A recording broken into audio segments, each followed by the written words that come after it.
Hey, hooray. Right. All right, y'all. Welcome to session 31 of the Rise 31. of the Conquering King. Wowee. Yeah, I think the AI got off a little bit, but I've got all the recaps written down. This is officially 31. So last Nice. oh good. So last time we met, a lot went down. So this is quite a bit of a lengthy recap, but I'll try to get through it quickly, so bear with me, but I wanted to make sure I covered everything. You were all cornered in the woods and found guilty of trespassing on sacred land in a foreign tongue you did not speak, but recognized as Orcish. Your trial, to be exposed to the light, to prove the intent of your soul. Threatened to be hunted if you ran, and worse if you fought back, you had no choice but to surrender. Domik reclaims that the orcs he knew in his time were strict and fierce yet honorable, but in truth, he knew little of the orcs who held you captive now. You followed, unbound, back to their village, which was a sight to behold. A massive snow pine covered in orbs of glowing radiant light. Several shelters were built atop the massive branches, connected by rope swings, bridges, and various moving platforms to help ease travel across the treetop village. On the surface, near the trunk, was a massive amphitheater, and center stage a roaring bonfire. You were all led there and stripped of your weapons, while the orcs began to perform their ritual. Through burning a large glowing pine cone, the source of the glowing orbs in the tree, you were all told to inhale. In addition to the psychotropic effects of the smoke, you all began to radiate in various hues and shades of light. Bernie and Starish shone the brightest, Bernie in an intense sunlight radiance and Starish prismatic rainbow of colors. Kitlin and Gundren the next brightest, although Kitlin's hue a strange brownish color, and Eladri and Domik the dimmest. Eladri's light seemed stifled at the neck, wrist, and ankles, while Domik's light was pale and crimson, casting an ominous red glow around himself. When a young orc named Onka got too close to Domik, something inside his throat shouted in a fury. It sounded like a predator snarling at prey, and the young girl froze in terror. In an instant, Domik transformed into his fiendish form and lunged at the young orc girl. Luckily, the orc's chieftain, a powerful orc named Lortar, acted quickly and put himself between Domik and Onka. Domik grabbed the chief and threw him to the ground like a doll and was on top of him in a flash. Domik lowered his fanged jaw to the chieftain's neck, and in a burning flash of light was knocked asunder by a powerful beam of energy emitted from Bernie. In the confusion of the violence, you were all sent to the dungeons, a series of root tunnels beneath the massive snow pine tree. You had all committed a grave offense against the orcs of Urzul Ovak, and the eldest orc, a woman named Vola, demanded you all be held here in the dungeons of the tree. When Kitlin protested that you were all being unjustly held for failing to understand the customs and rituals forced upon you against your own will, the chief acquiesced and told him he and his friends could leave, but the demon, referring to Domik, must stay behind. Eventually, you were all left in the root dungeon, though you were not restrained. Kitlin refused to allow himself to be made their prisoner and left, followed by Eladri, while the rest of you remained behind, hoping that cooler heads would soon prevail. Kitlin and Eladri were free to leave and even roamed the village, true to the chief's word, and decided to try and find the party's weapons stripped of them when you entered the amphitheater. Seeing as how it was late, most of the shelters had seemed quiet and empty and sleepy, save one amongst the lower branches. Excuse me. They inspected closer and found Onka, the young girl attacked nearly earlier. She tried to communicate something, but neither Kitlin nor Eladri could understand her, and as they entered the shelter, the girl ran off, leaving the sleeping guard undisturbed as she fled. Kitlin, you found the weapons and Eladri could hear some kind of chanting coming from a room further in the shelter. Meanwhile, down in the dungeons, a thick fog was beginning to coalesce and cover the ground. As the rest of you discussed what had just happened, the mists began to grow thicker and thicker, making you all grow more uncomfortable. When Staris felt something large brush past her ankle, you all decided it was time to leave. And as you made your way out of the tunnels, the strange mist seemed to follow you. And as you rounded the corner where the tunnel had originally led back to the surface, there was now a solid wall of earth. Somehow your path was blocked, and something in the mist seemed to be following you.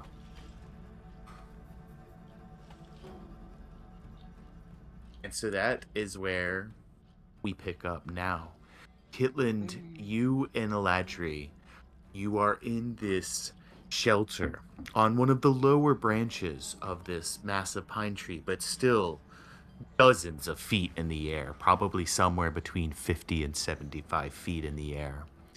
This shelter is built atop several branches that seem to kind of snake and crisscross and intersect, providing a solid foundation for this building to be built on. The main door was guarded by a lone sleeping guard who is kind of starting to wake just slightly. You can see him kind of cough and like start to wipe his mouth a little bit. As you spot your weapons nearby and the weapons of your groups, and Eladra, you see you're in this kind of just large sitting room. There's a small fireplace, like a small hearth, and like a sitting area. Otherwise, the room is pretty plain. There's like a few small tables, and another door that leads to a room that's closed. And Eladra, that's where you hear this sort of chanting sound, and you can even see underneath the doorway this bright light kind of glowing and emanating from beneath it. As the guards I remember correctly that I was like about to open that door that they were in and saw the mist, so I think I'm right next to that door. Okay, cool. Where Yes, their voices. we'll say that you both are by the door, and there is like a little bit of mist coming out from out of the bottom of the doorway as well. And Pamela is on the little walkway next to that sleeping guard. Yeah, she's like on the branch outside. Like, is she outside of the shelter? Yes, on the, Okay. the little path up the thing. Okay, cool. And what do you guys want to do? Okay, so maybe it's changed. Did we hear exactly what they said, or we just saw the mist and we heard some like kind of ominous muttering? Do either of you speak Orcish? No. And I think you just hear the sound, and I believe Eladri, or one of you, I'm not sure which, was able to deduce that it had kind of like a rhythmic chant-like tonation to it.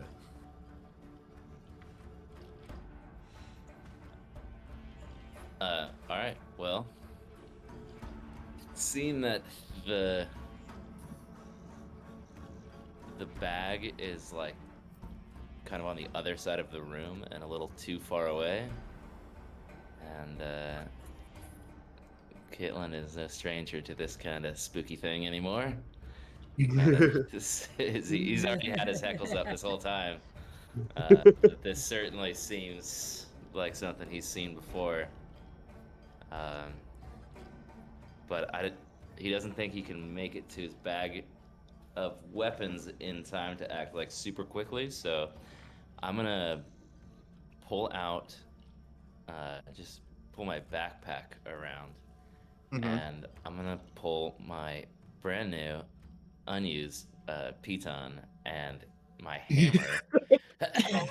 And Straight I'm out of the gonna- package. I want to hit the piton and wedge it in the hinge side of the door, so you can't open it, whether it's push or pull. It's Okay. gonna lock, hopefully, wedge that door so it can't be opened at all. Okay. So that's you're just gonna try to like hammer a large piton into this door and wedge it shut. Yes, on Okay. the hinge side. Uh, so yeah, as you kind of sling your backpack over and get on get a knee on the ground to, or maybe you don't have to because you're already kind of low to the ground. You sling the backpack up and you start rummaging through it. You see that guard is like starting to stir just a little bit. Aladri, what are you doing as Kitlin's starts to pull out these two items? Oh, I, uh, I, I think it would probably be best if I snuck closer towards the guard. Okay. You kind of see him Uh, starting to stir and make your way towards him. yes. Great. Go It ahead. Go ahead and give me a stealth check, both of you guys, really quick. Um, as you're doing this, and the guard is going to make his perception check with disadvantage as he is still half asleep. That's a pink furry dice. yeah, these are wild. I did not expect I, that. I I didn't missed think it. I It's so ordered cute. these. Do it again. I got a 20 all told, but it didn't show up in roll 20 for some reason. Okay.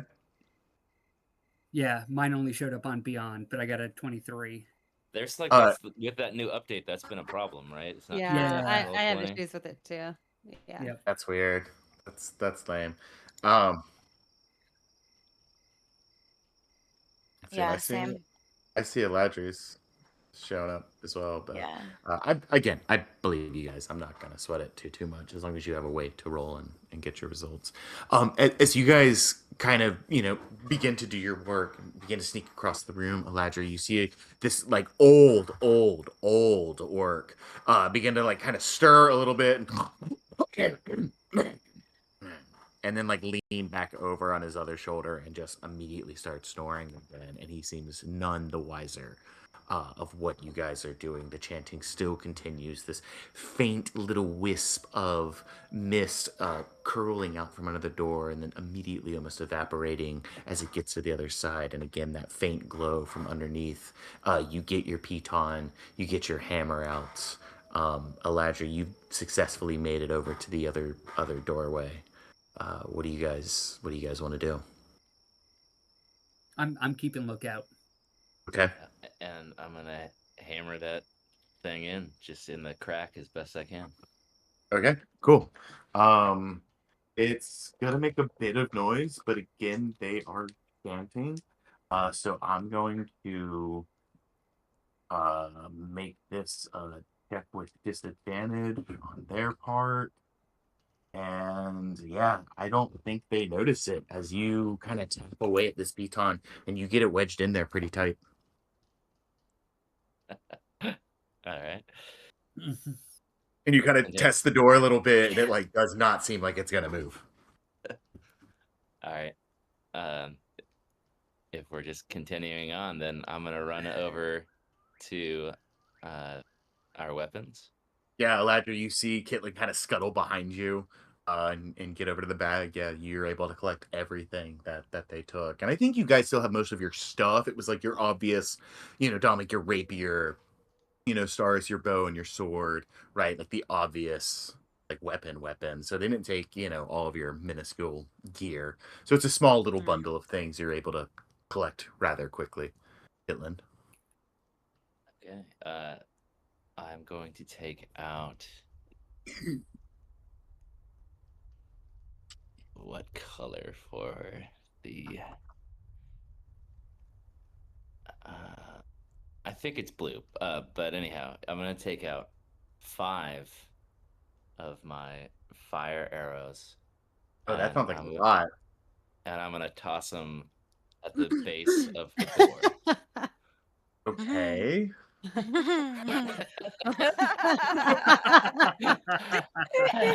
That might be a problem. Then I would like to back up to where to kind of meet Aladri and Pamela, and I'm gonna kind of like signal to Pamela to watch and get ready to attack the sleeping guard. Okay.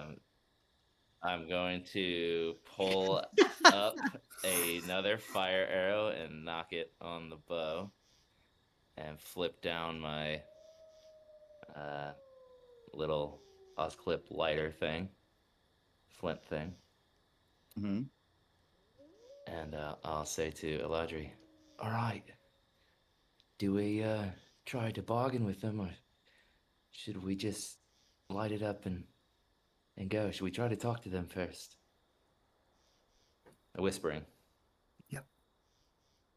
I always think it's best if we can usually talk with our, our words first. It doesn't even have to be the truth. Fire. I yeah, we should probably try and talk it out first. Right, maybe you should put your hand over that orc's mouth and wake him up gently and warn him not to make a noise. And I'll try to negotiate with whoever's in that room. Before doing that, though,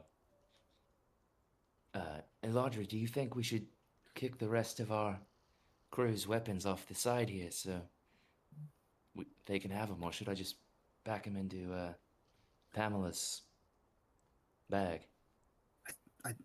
No, I think we should keep them Okay. on our person. Okay. I imagine that's going to be a noisy affair trying to get everybody's weapons onto Pamela's back.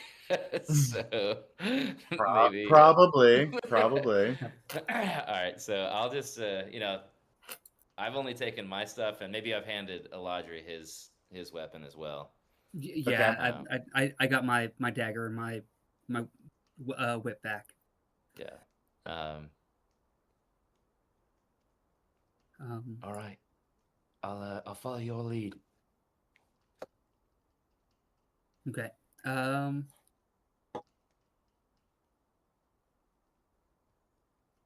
just trained on the pile of fire arrows. Yep. Okay.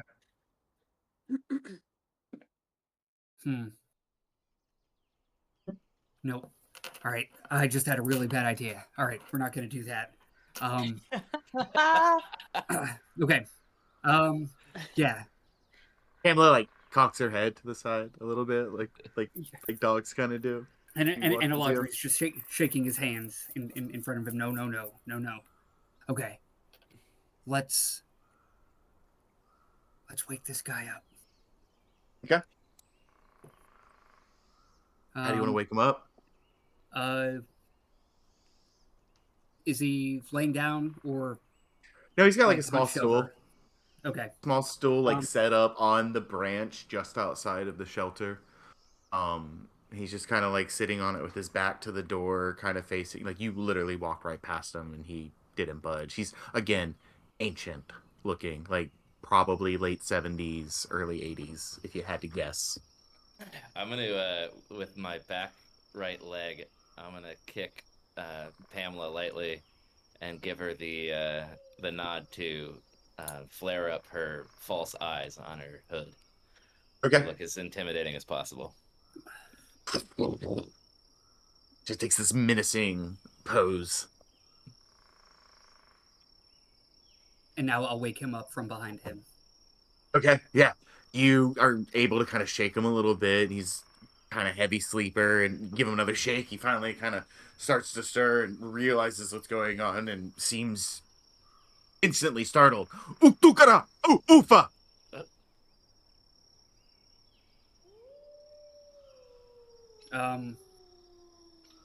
Wrap him up to gag him. Nope. Yeah. Wrap him up to gag him. You do so, and he continues to and looks very worried. All right.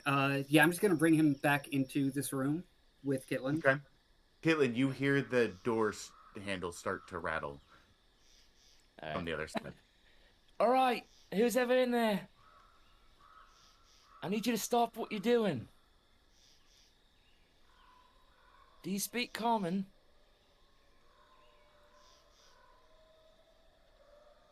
You do not hear a break in the chanting, but the Uh, door handle continues to rattle. did You got this old orc just like wriggling and like trying to break free. And even though he's old, I mean, he's still kind of impressively strong. You can tell this is someone who has, lived a life using their body to do manual labor for most of it. So it is taking some effort to keep them held down, and they're trying to like pull the gag off of themselves. If you want to stop them, we're gonna have to contest. Yep. Allegedly. And we should be calling out Jirok through the door. Because Jirok's the translator. Okay. Yeah, I'll say, Drock, are you in there? Alright, let's contest. Can I do Okay. dexterity? What are we doing? Sure, that'll work. You're just trying to, get him in a position where he can't wriggle free and get his gag off. Oh, that's an 11. It beats his 8, so you are able to, but it is still, again, a bit of a Old struggle. man fight. Kitlin, as you call out for Jirok, the wriggling on the door handle stops, and you hear in like very broken common a soft voice, and you have to kind of listen hard for it, and you can tell it's a soft female voice. No, Jirok. Roll me an insight check, Kitlin.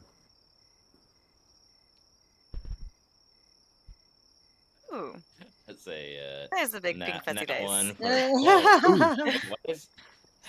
Why does it say 17 on insight? Oh yeah, I got a 17 on Yeah, I mine. got a Yeah, it 17 says over 17 here. there. That's so Maybe it weird. rolled over. Yeah. I I don't know. saw a one. I'm gonna on- take yeah. the 17. It's that's the one that counts. Yeah. You recognize the voice from the other side of the door as the orc elder, the one that was like spitting venom at Domik, the one who seemed adamant about Domik needing to remain in the roots. Okay, and is the orc that's on the ground, is he bound now, or is he just being held down by Eladri? He's just kind of being held down by Eladri, and has like that handkerchief you cut up, like stuck in his mouth. Okay. All right, Eladri, tie him up with some rope. And step out of the room. And then I'll say to them, all right, you've got about 5 seconds to stop chanting. Things are going to go very poorly for you. And I'll start counting.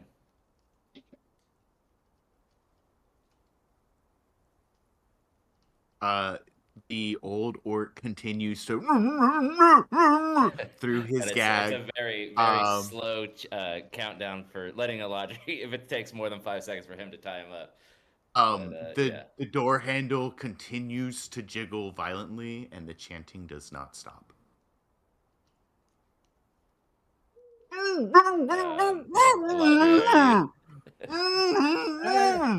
No, let's go with the messy plan. Let's go with the messy plan. Yeah. This guy's just screaming under me, and some lady's yelling at us. So wait, did you tie him up or not? Yeah. Okay. As I'm tying him up. And are you leaving the room? Yeah, I'm dragging him behind me as I'm leaving the room. Leave him in the room.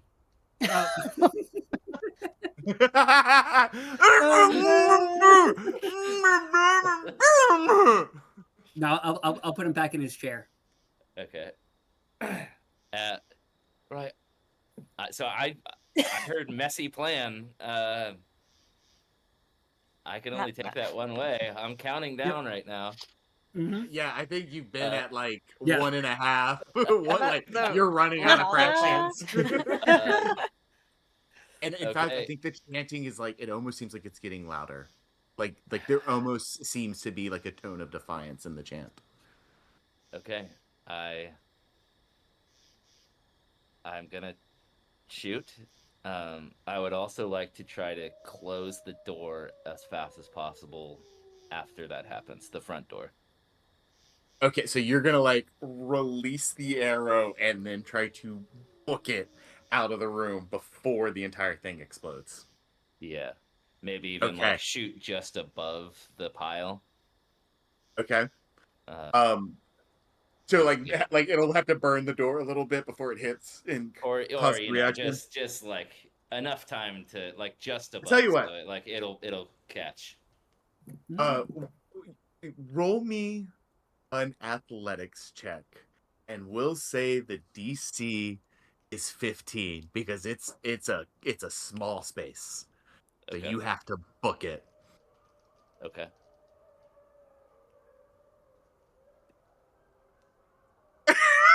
Oh. Wow. A nat one with That's a +6. nat one. Hi, people. Oh Bananas. boy. Is it too early? Is it too early? It's I too feel early. like it's right in this.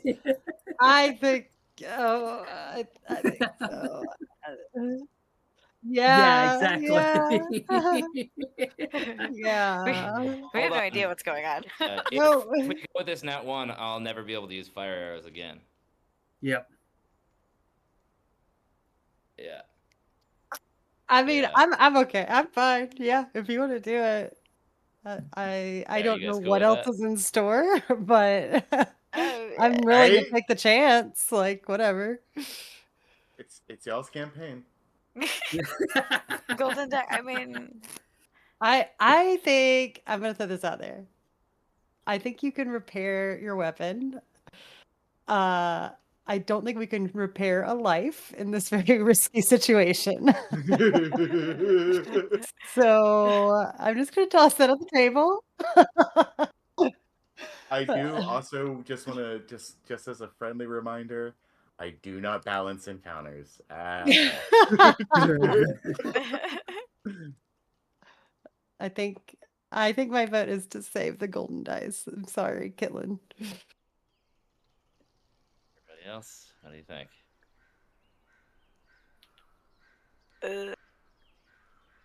I vote for. Yeah.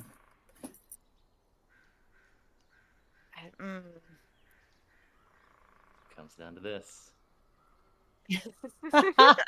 2 for, 2 against. No no pressure. So, Dave, it's your favorite. I know it's Being the great. decision maker. Love it. Yay. I love it. It's so good. So good. Joy of joys. Joy of joys. Mm, I don't know. I don't.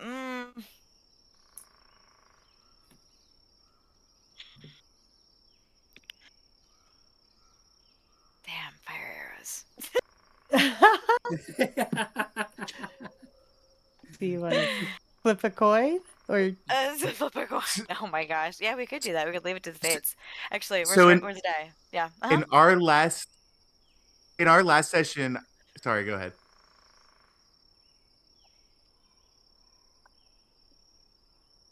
Oh, we're about to, but I really want to know if it's a natural one or not. I just want to resolve this one die roll. Yep. If that's okay with you. That's So hilarious. is this a natural one, or is this? Wow. And also, I just want to rolled say, a natural one, so I'm gonna say we save it. Oh wow. The fate. in our last session, I had like 7 pages of notes that we got through in like an hour, and I was like, oh my god, what do I do now? And we haven't even gotten past the first sentence of my notes tonight. For this amazing. So Kitlin, You roll a natural 1. I'm assuming that is the result of your athletics check. It is, but I'm not pressing that goddamn B anymore. I'm pressing the number and rolling it because that just auto does a number. You fire and begin to book it, and just everything goes blank as the entire structure just explodes. I mean, and Dominic, you and Pamela and the mumbling orc that are like tied up, you guys get knocked like several feet back as this whole structure just like freaking goes off, and like the roof like blows off of it, the walls splinter out. I mean, just a fireball engulfs this entire structure. The whole like branch shakes, like the tree freaking shakes from this explosion. And a smoldering Kitlin comes like exploding out of it, burning and charred Oh, as well. yeah. Um, uh, Kitland, you are gonna take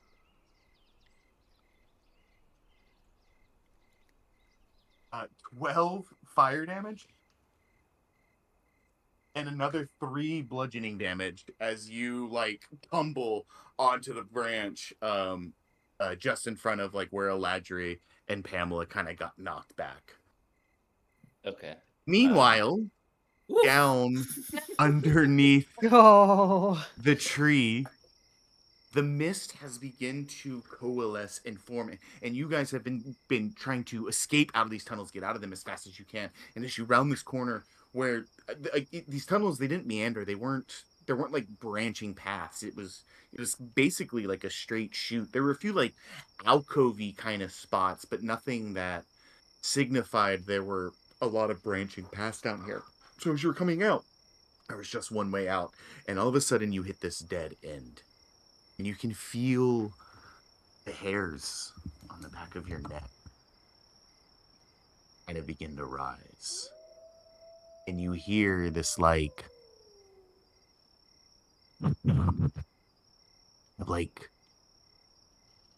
clicking, almost gurgling sound behind you.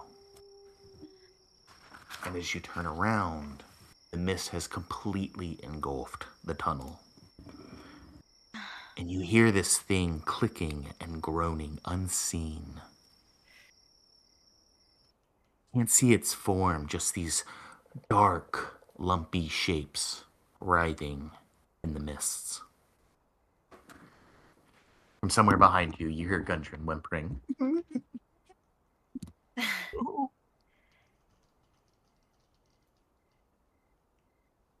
Gundren! I didn't know he was so far behind us. Gundren, can you hear us? So Gundren's he's like 5 feet behind you. He's just like up against where like the tunnel has become an earth wall. He's just like I'm just yelling at the side of his face. It's like refusing to turn around and face the mist. Like he's just like facing the wall and will not like. Oh my god. Where did you go? Oh, there. Oh shit. Static in here. Seeing the mist rise and seeing the dead end in front of us. Is the dead end in front of us made of dirt? It's just dirt. You can actually see like part of the root still like growing kind of alongside at one point. But yeah, it's just earth. All right. Hang on. I think I can get us out of here. I'm going to start glowing and I'm going to shift into my giant badger form. Okay, cool. And I am going to start to furiously tunnel out through the dirt and where I think the surface is. Hell yeah. What Staris and Dominic, what are you guys doing? Yeah, you work on that. Stars turns around and says, "Shut yourself," and casts fairy fire behind them. And Dominic? That's awesome, Staris. Hell yeah. That's not what I wanted.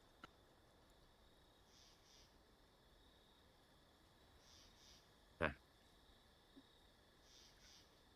Nice. Okay, so Bernie, you transform and just like begin digging through the earth. Gundren gets like half buried in an instant, before like having to realize like he has to get out of your way. Dominic, you uncork a healing potion and drink. As Starus, you cast the spell into the mist. And as the spell like shimmers through the mist, you can see kind of this lumpy shadow, and the spell just like courses through the mist, and it takes a hold of nothing. Oh, And Dominic, as you finish gulping the health potion, go ahead and roll your healing for that. Or if you're using your action, you can take the full amount. Remember, because if it's your action, it's the full amount. If it's a bonus action, you roll for it. Bernie, you're like fully kind of burrowed in, to this ground. Your back paws are kind of like where the wall began at this point. And Dominic, you kind of wipe your brow as you drink, and you look towards the mist as Staris' spell just forces through it and affects nothing. And you see this lumpy shape, and you freeze. And what you hear, Staris, is like this clicking, this kind of groaning sound. What you hear, Dominic, is a very specific growl of a very specific predator that has hunted you before. Oh. I need you to roll me a wisdom saving throw, Dominic. oh fuck. What the hell? Mm-hmm. Uh, Oh, shit. Weird, because I see a 14 on roll 20. yeah, that's Um, so strange. Yeah, something's so happening. so from now on, I'm not going to look at roll 20. I'm just going to take whatever you guys tell me moving forward. Okay. And I'll tell you right now, Dominic, even the 14 wasn't going to be high enough to save it. So what you see beginning to form in the mist, Dominic, you see this large shape beginning to lumber out of the mist. This large, winged, four-legged, scaly dragon. And in a flash, it reaches, it sticks its mouth out, its massive jaw, and you can see it as it comes out of the mist. This black dragon where pieces of its flesh are rotted through and exposing its skull and its skeleton. This undead black Dracolich, as it comes out of the mist, it charges you and grabs you in its jaws and begins to pull you in the mist. Staris, what you see is a writhing tentacle come out of the mist and wrap around Dominic and begin to pull him into the mist. Oh no. I'm now going to drag you guys over to our map. Oh, Okay. what? This is crazy.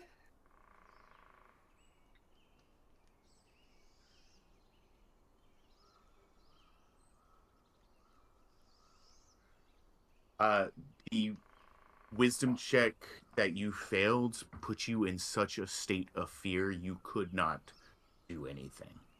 Like your pulse quickened. You're already like exhausted from everything that's happened tonight. This thing that's happening before you is impossible. And I think Dominic, you're a smart enough soldier and enough of a veteran to know this is like that scene in Jurassic Park when like the hunter like realizes he's fucked and he's like a clever girl. Like this is like that fucking like you're like, oh, if I'm this close, I'm already dead. You know what I mean? Like that's that level of fear that just hit Dominic.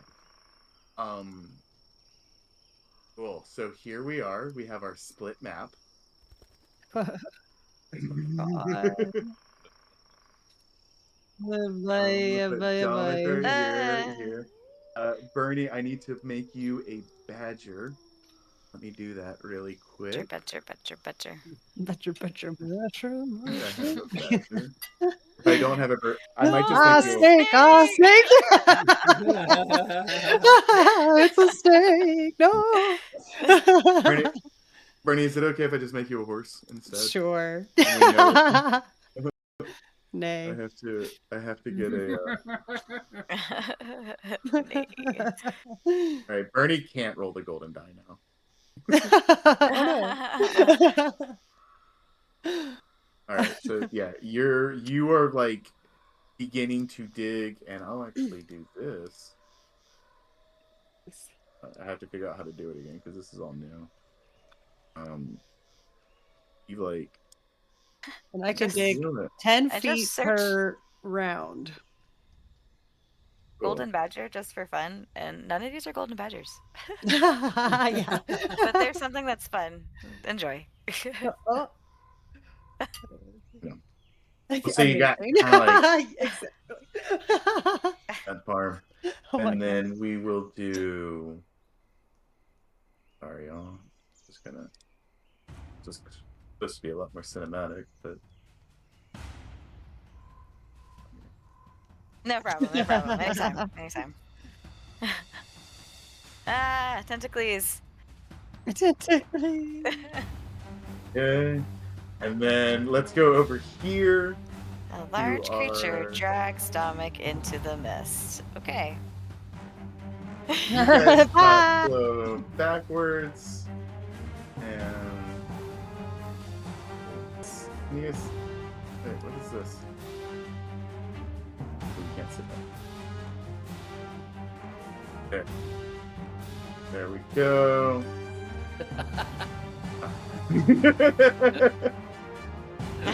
All right.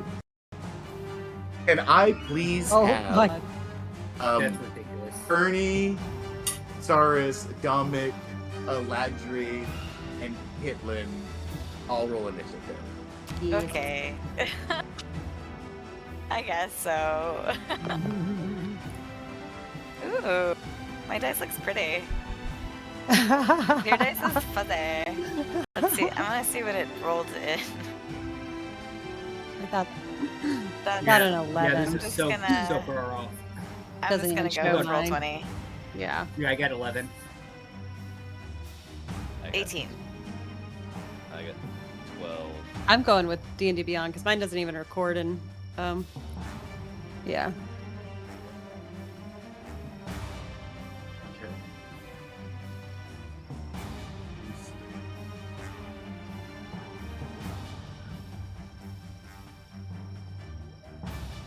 All right. Did anybody get a 20 or higher? Yeah, whatever you want to tell me. What'd you get? A 20. Anybody get a 15 or higher? Yep, 18. All right. Anybody get a 10 or higher? I got 11. Also 11. I got a 12. Okay. Lynn got a 12. And you got an 11? Eladri? Yes. Yep. Yeah. We both And did. then...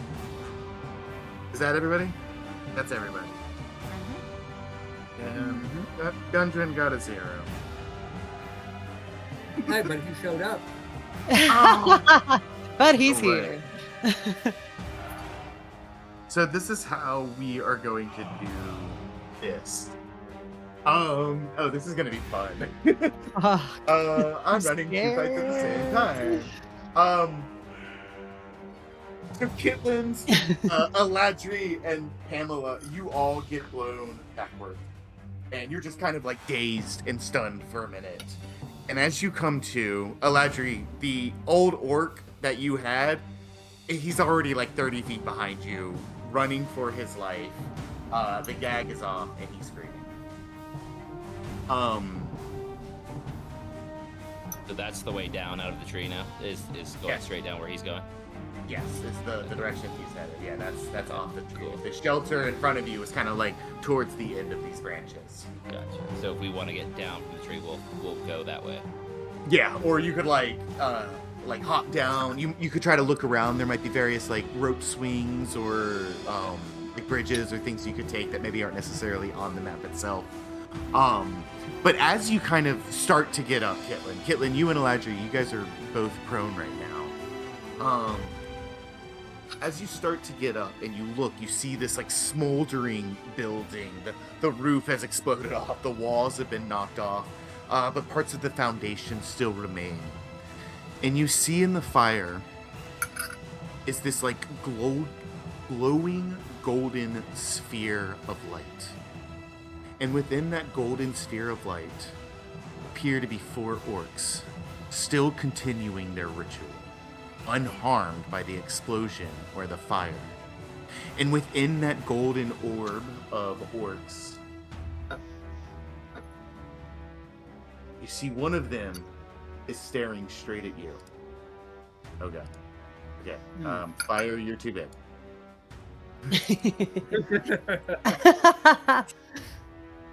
This, next layer, and they gotta go front, and then this can go there now, and we'll go like that, and then we'll go to the front. Oh, god damn it. You're doing great.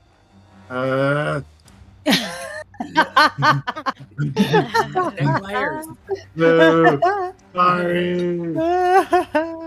Yay! Yes! Yes, layers. And they're just kind of like, Did it! literally like this Layers. golden bubble just surrounding them, and you see like the eldest orc, the one that was like snapping at Dominic, the one that was screaming at Dominic, and as Skoden was like translating, like calling him demon, saying he deserved to die, he didn't deserve to be on this plane. You see she steps out of the orb of light, like into the burning like wreckage of the building, and the fire just engulfs her. And she burns. She does not scream. She does not flinch. She doesn't even move. And as the fire continues to burn her flesh and engulf her, she wild shapes.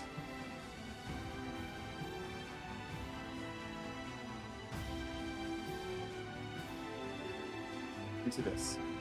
Damn it! Hey! Oh god, that's really cool, but Into an aspect of fire, and begins to march towards you guys. Oh my. She'll make it to about there, to like the to like the entrance of the burning building, and begin to step out as you guys get your footing. Dominic, you're grabbed by a tentacle, and it is grappled around you, and it's beginning to pull you back into the mist. What do you do?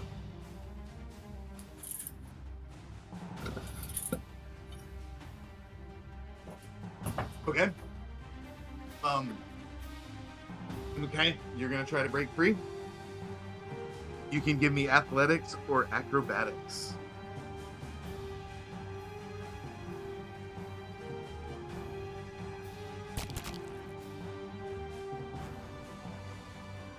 That loses to a 21. As it continues to hold you tight and pull you through. That was your action. You cannot move, but you do still have a bonus action.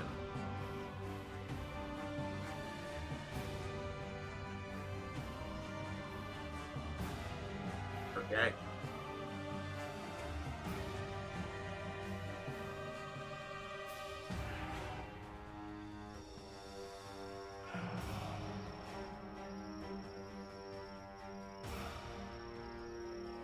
Awesome. As you transform and like enlargen as you do so, you see the tentacle like just writhes and grips you even tighter, kind of like a boa constrictor suffocating its prey, and the like thinnest part of the tentacle begins to wrap around your neck and try to suffocate you as it slowly starts pulling you further into the mist. That will bring us to Staris's turn. See if this works. And Star starts humming a discordant melody as she casts dissonant whispers upon the tentacle that is holding Dominic. Okay.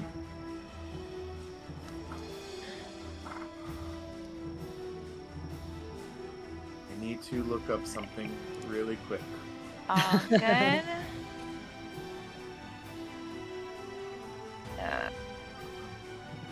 down. It's like, damn it.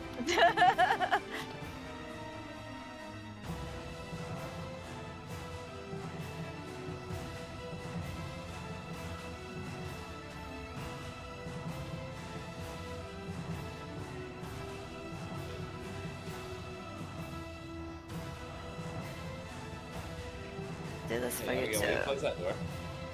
What? Will you close that door?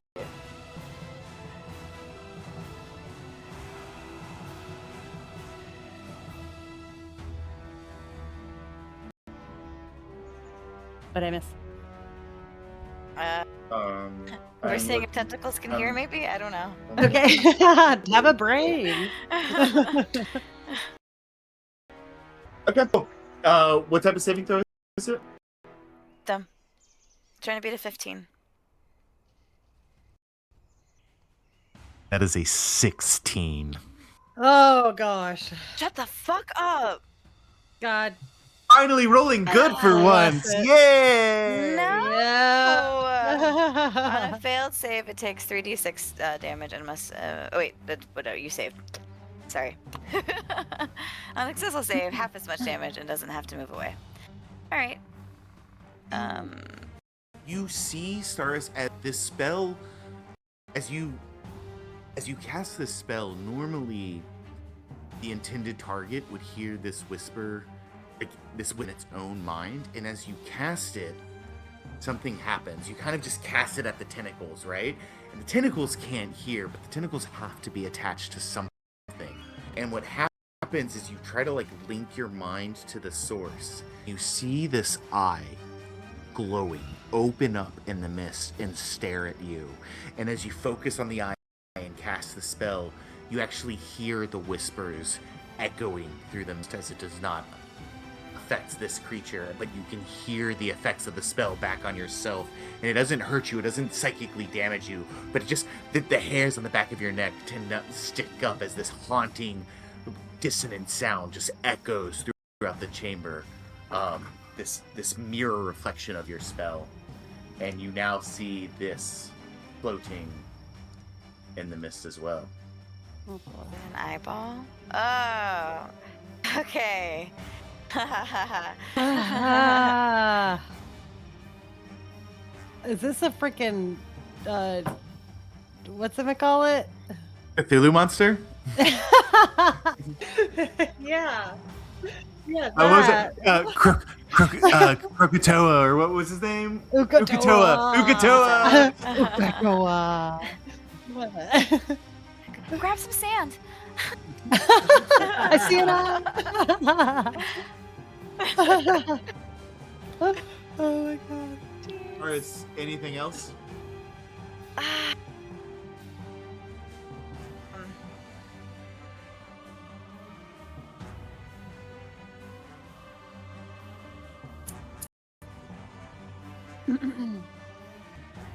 Does anyone? Sorry. Oh, sorry. I was thinking.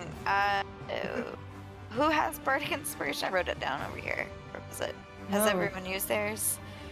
Let me see. Cyrus would know this, maybe. I think I still have mine. Okay. I used Probably mine that. I got. Yeah. Okay. Don't give up. Cyrus calls out to Dominic and casts bardic inspiration. Nice. Although, how long does it last? Actually, I don't think I have one anymore. 10 minutes. Yeah, no, I don't have mine anymore.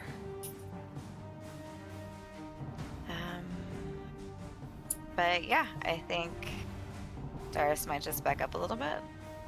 Well, that will bring us to, and I'm doing this a little bit out of order, so bear with me. We're gonna go the horror, and then Bernie, and then we're gonna come back to you, Kitlin, and Eladri.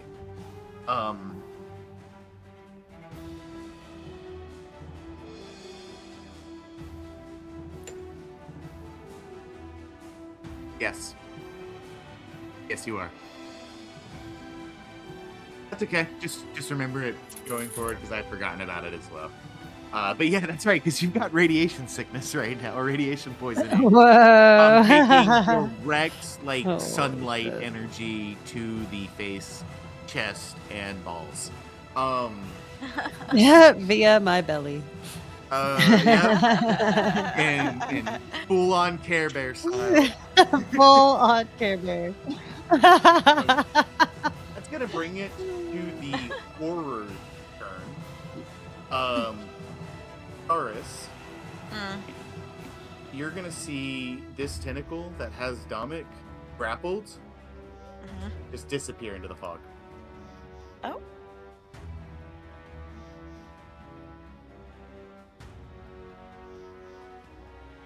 That's Um, not good.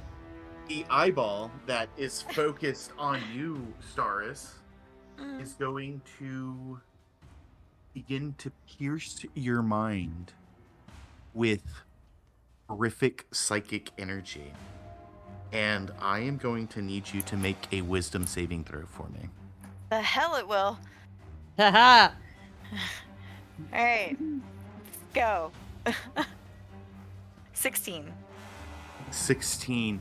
You can still hear the echoes of those dissonant whispers in the cavern, and they start to get louder and louder, so much that it hurts your ears, like you're going deaf.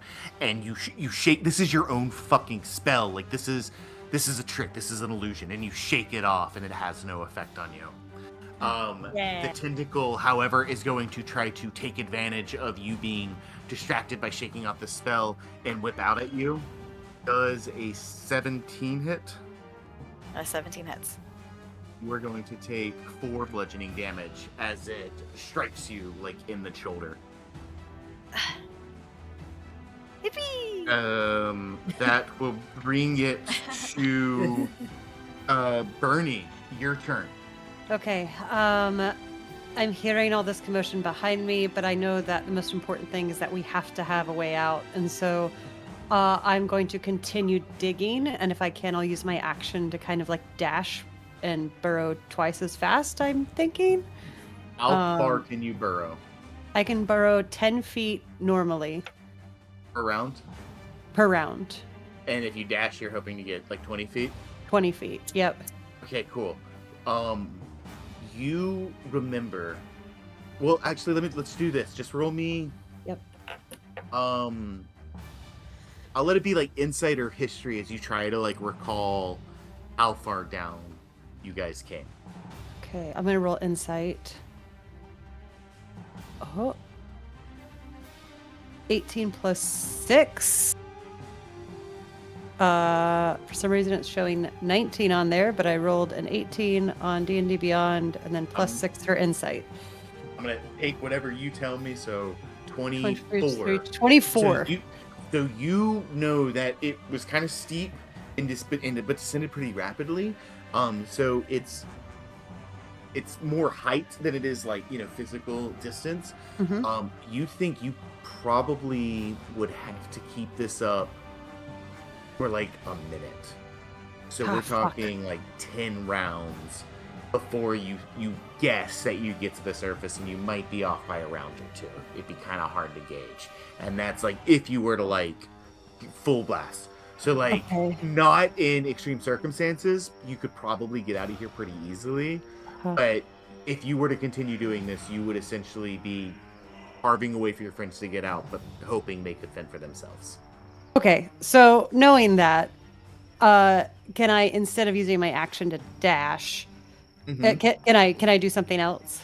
Sure, absolutely. Okay. Bernie just freezes. She takes another clawful and just stops and pauses and realizes what she's doing, and that is just not gonna work how she thinks, and she just immediately whips around and I don't know how much movement I have left. Do I take 10 feet from my normal badger movement if I want to move more?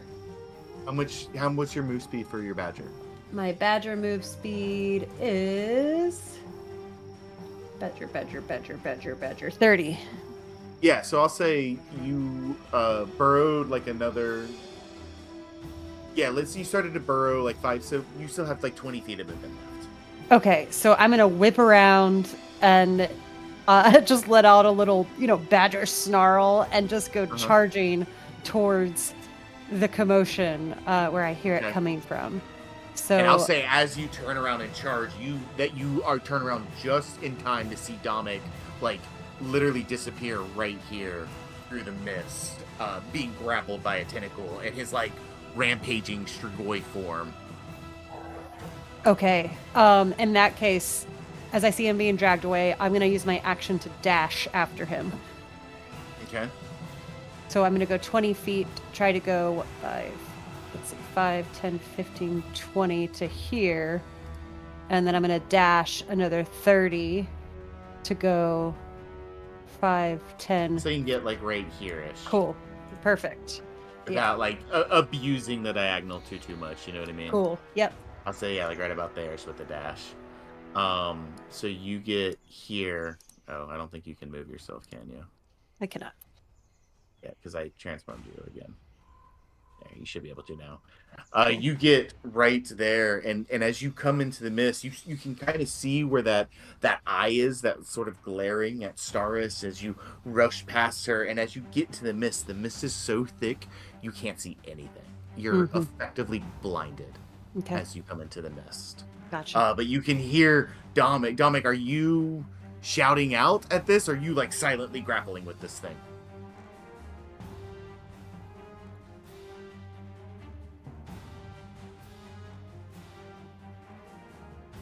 And, like, the squelching, slithering noise of the tentacle as well, I think. But otherwise, you can't see anything. You as well, Dominic. It's the mist is so thick, you can't see anything. That will bring us to Gundren's turn. He pees a little. And now back to you, Kitland and Eladri. You both have the same initiative at 12. I'm not sure who has a higher dexterity, but I am very cool if you guys want to take your turn kind of in tandem. But you just see this fire elemental looking form standing in the doorway. This old orc elder has wild shape into the aspect of fire itself, withstood the burning inferno of the house, and the orcs conducting the ritual seem protected in this weird glowing golden orb, and this fiery shape just regards you from the doorway. Well, I think Dylan had an 11. I had a 12. Oh, then you go first, Take it Dylan. away. And But I'm prone, correct? yes, you are both prone because of the blast. All right. I will use my action to stand up, or half my movement. Sorry. Then I'll command Pamela to me. I'll use the other half of my action to get onto Pamela. So Pamela I've used my full movement. She's used 10 of hers. Okay. I'll say to Eladri, we've got to go. We've got to run. I'll move back 5, 10. Now, if we're doing this in tandem, like, can Pamela hold 2 people? Is she too small for that? I think she's too small for that. All I think she could barely hold a full-size... I don't even think she could hold a full-size human. Like, that would be like, me riding a big dog. Like, they could maybe do it, but it'd be cruel. Yeah. Yeah, but you're, so it works out. Yeah, I'll just say, I'll run ahead, but I won't leave you. So that's 5, 10, 15, 20, 25, 30, 35, 40.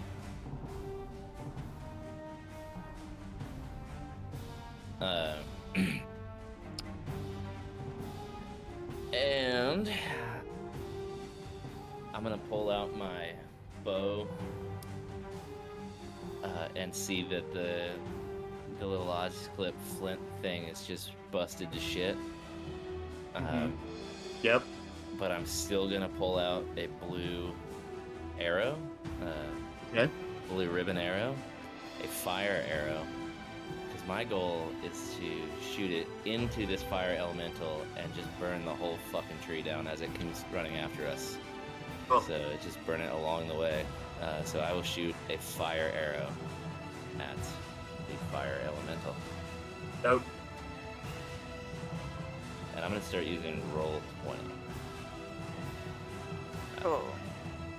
I'm going to try to use roll 20, I should say. Because that would be my third nat 1 on D&D Beyond, but it's something else on nat 20 or roll 20. Yeah, I'm just thinking the animation's weird. Yeah, so it I'm might not be. trusting it. The fuzzy dice. Alright, so that's an 11 to either hit or pass the fire elemental. As you fire this shot, and as it arcs towards her, an 11 is gonna miss. But for flavor, I'm gonna say that it she literally takes a step into it, and it just absorbs the fire, and the fire just becomes a part of her form and seems to not only not affect her, but she seems to have some control over the flame.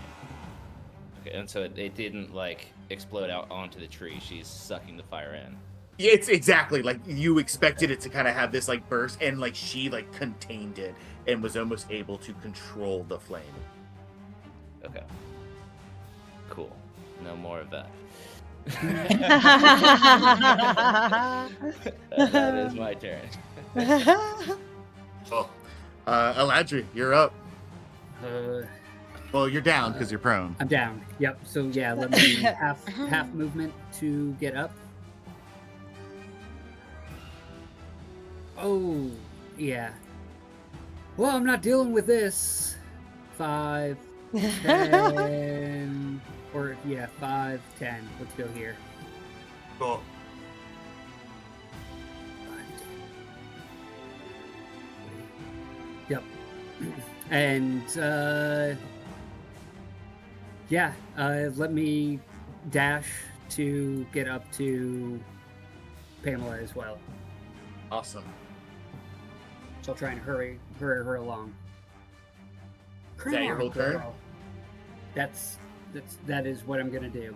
You huff it and are able to kind of catch up to where Kitland and Pamela are. You see Kitland kind of fire this arrow. You turn back to see if it has any effect, and you both watch as she just sort of literally steps into the arrow and then suppresses the explosion as she manipulates the flame.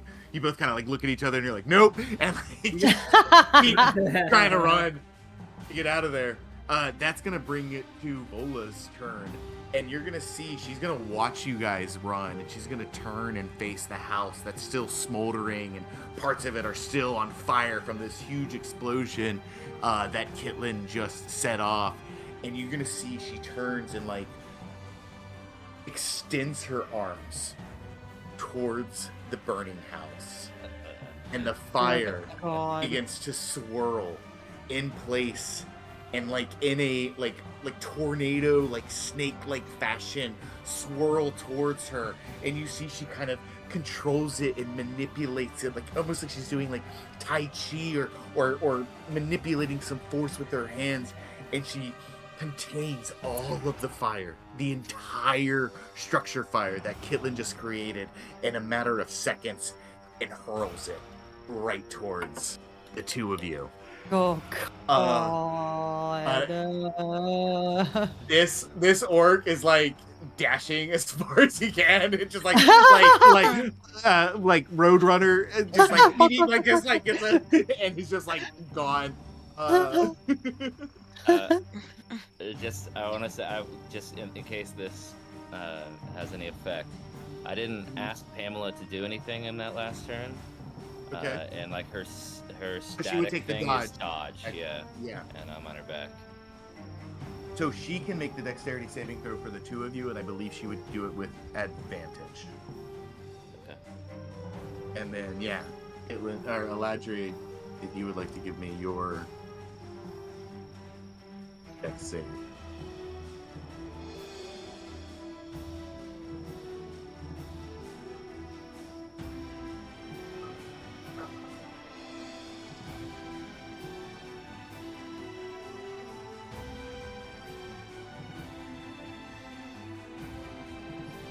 Did I lose everybody? Nope. No, we're we're still here. So yeah, deck saves from Aladri and Kitlin, or Pamela. I'm sorry, deck saves? Yes. Okay. Ooh, Ooh, that's nice. I'll take it. Aladri, do you take no damage when you save on a deck saving throw?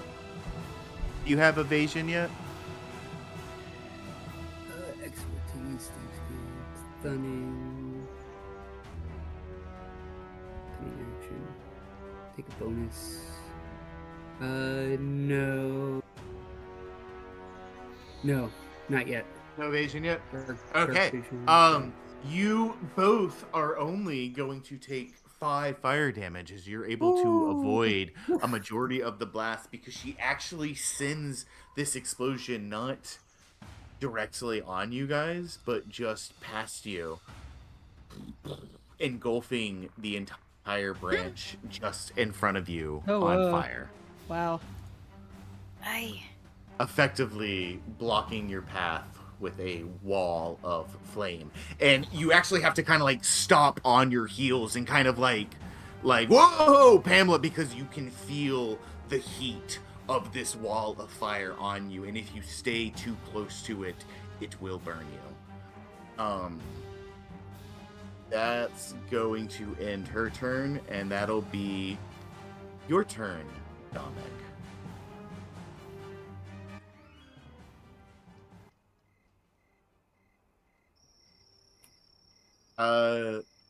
That's correct. You are getting like dragged into this mist. You feel this tight tentacle kind of wrapping around you, almost beginning to choke you. Yeah, what do you want to do?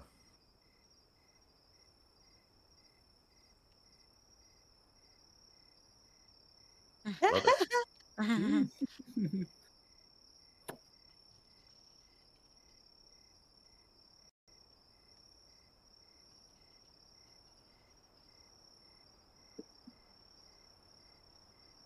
Oh. Okay. Very cool.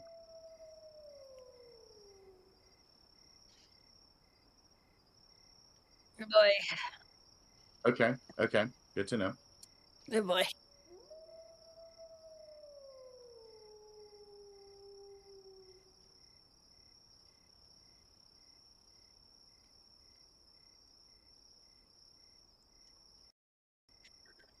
Mm-hmm. Yeah, and because in your mind, exactly right. You have like uh I guess yeah, it is like a dragon's jaw, like clamping down on you, and so instead of like something choking you at the neck, it feels like your chest, right, is being compressed, like you can't breathe. And so yeah, go ahead and roll me an attack. Mhm.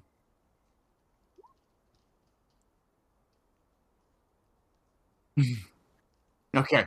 Um, uh, Miraculously, you feel your blade sink into what you think is this form. Well, not sink, but like almost like slash through it in a way.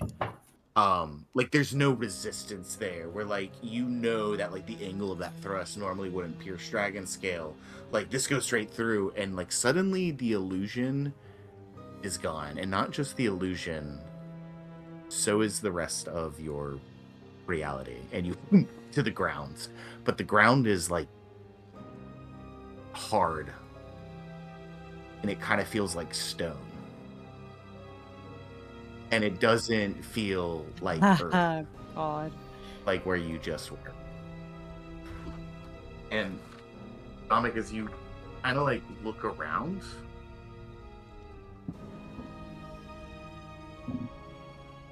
exactly, and just in front of you,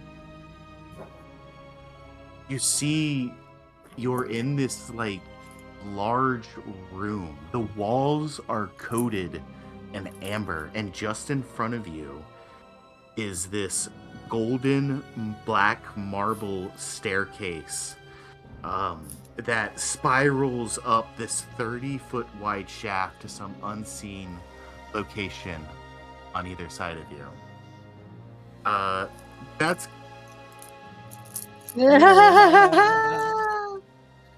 That's going to be the end of Domic's turn, Oh and my that'll bring us to you, Staris.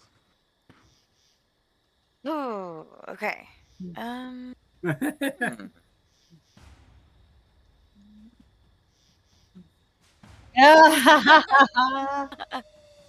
I have it Um, if you want me to pull it up, but no, this is going to be theater of the mind. Cyrus is feeling very wary of these tentacles. You don't Oops. want to see this map at level 4, Domic. 15. Maybe over here. And can she see the eye pretty Oh, clearly? the eye has Yeah, not yeah, yeah. taken It's itself off of you. perfect. Okay, good, That's good, weird. good, good. So Cyrus just stares back at the eye and says, "Your whispers weren't that dissonant," and casts vicious mockery on the eye. Okay, I love it. What type of saving is that? Let's Throw see. is that? It's a wisdom saving throw. Okay, what am I trying to beat? 15. Yeah, you say you're not trying to beat it. Oh my god, that is another 16. I swear to God, I'm so sorry. This eye, like, the eyelid just like closes a little bit, like it just glares at you. Cyrus makes a face back. Hmm.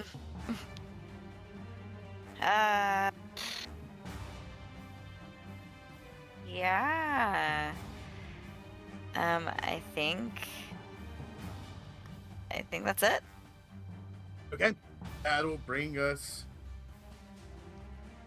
to horror's turn. Without taking its eye off of you, Garrett, I'm going to need you to roll me a Constitution saving throw as you feel the earth around your feet begin to soften and sink as though you are like standing in like a mucky swamp or quicksand. It feels like you are beginning to sink in place. Roll me a Constitution saving throw. Sand? Yeah. Boy. 19.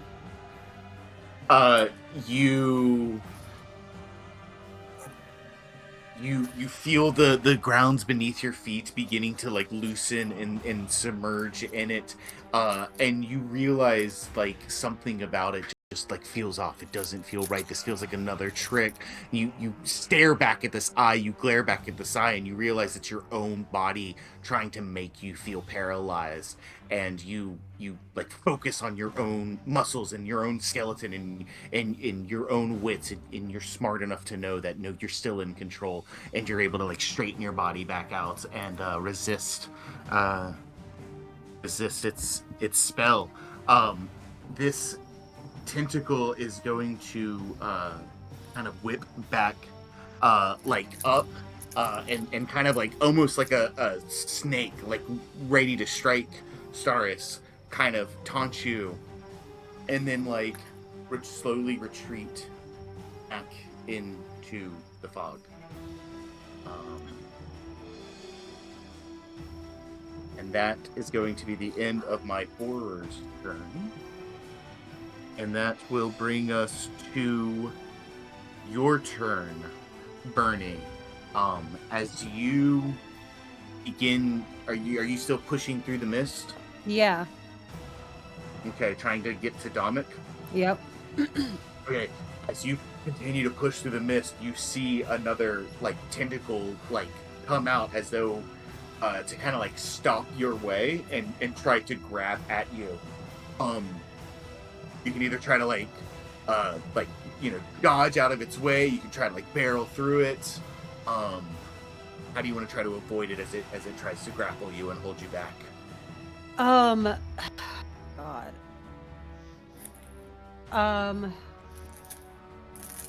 Let me see here. Badger. I would like to. I'm just gonna try and plow through it, I think. Okay, cool. Roll me an athletics check. Okay, cool. This will be with the Badger, right? Badger stats. Yep. Athletics is strength, so I get a +1 to this. Roll. So that's only a 7? It does not beat my natural 20. Oh, Jesus. You try to just ram through and you grossly misunderrate the unnatural strength of this writhing appendage as it just like instantly wraps you up again, just kind of like that boa constrictor, like taking some prey, and it begins to squeeze you and hold you in place. I'm gonna say you still have your action though, if you want to try to like chew at it or bite at it or do something else. But that's effectively gonna like end your movement. God. Okay. I'm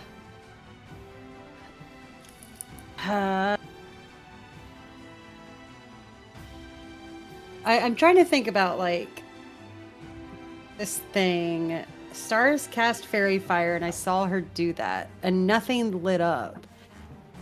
And I think that was like kind of weird. I kind of want to gather more information, I think, about this creature right now. Sure. So, like, using my badger sense of smell, like, while I'm wrapped up, feeling kind of like I'm in a stuck position at the moment because I already tried to barrel through. I'm just gonna like sniff at the air and see if I catch. And I think it's also for like trying to find Dominic. It's like I want to get a general sense of what's happening in this space. Like, what is this thing? Where's Dominic? Where are things? You know what I mean? Yeah, So totally. I just want to like smell the air, sniff the air, and see if I can pick up anything that's familiar or that would trigger a memory or whatever or knowledge. Okay. I'm gonna say because you're in this form, but you still have your mind, we can do this kind of one of two ways. Mm-hmm. You can either roll me a perception check and kind of gather the information of like what can I smell and how can I relate that to like, you know, the natural world and try to make a sense of my surroundings. Or you can then like take that information and filter it through Bernie's like brain. So you can either kind of go from like a gut instinctual level of the badger or Bernie's own inquisitive like wisdom mind. So I'll let you either roll an insight or a perception, and you can kind of get like different things depending on how you want to like interpret the information you receive with this action. Cool. Okay, that's interesting because if I were to roll for perception, I would get advantage because of the badger smell, but my insight is higher as Bernie. So I think that in this moment, I am trying to just figure things out. And so I think I'm going to go with like the mind of Bernie and roll an insight check. Cool. You're going to like breathe in and like take a moment to like really think about it. Yeah. Instead of just like go with your gut and like. Yeah, I think so. Okay. All right. Come on. What'd that say? I guess, are we taking the roll 21? I hate that it's being weird and like kind of giving you a so advantage. Like whatever you tell me, I saw an 18. Okay. That was the first thing I saw. Okay. Yeah. Okay. I don't know. I think it was lower on the dice in D&D Beyond.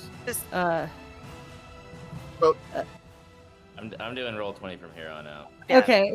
Yeah, I think Just can do we that. just I'm gonna get go a with- roll of roll 20 because Yeah, I'm gonna go with Because roll it's, 20 it's because giving that's us the information. Like it's what I spitting like- it out. see. Yeah. Okay.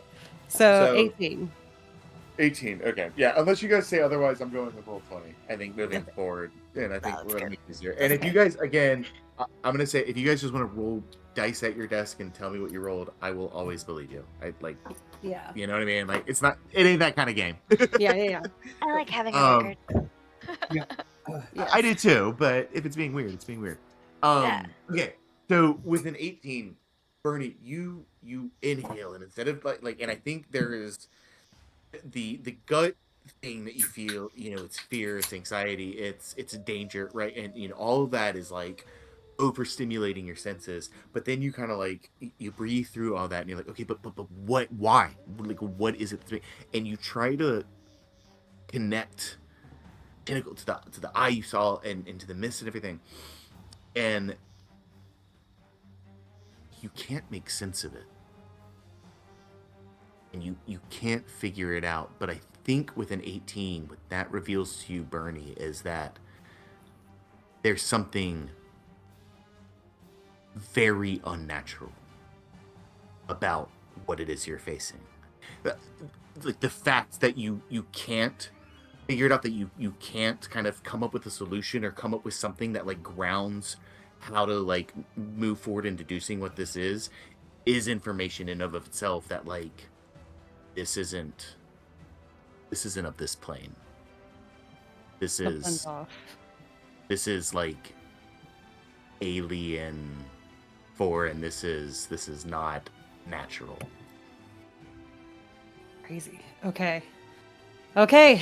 All right. Shit. Well, I'm just gonna let out a little badger roar and stay put with that Okay. information. Staris, you are able to hear that badger roar. That will bring us to Gundren, who like sees what's going on. He sees the hole. He sees what's happened to Bernie.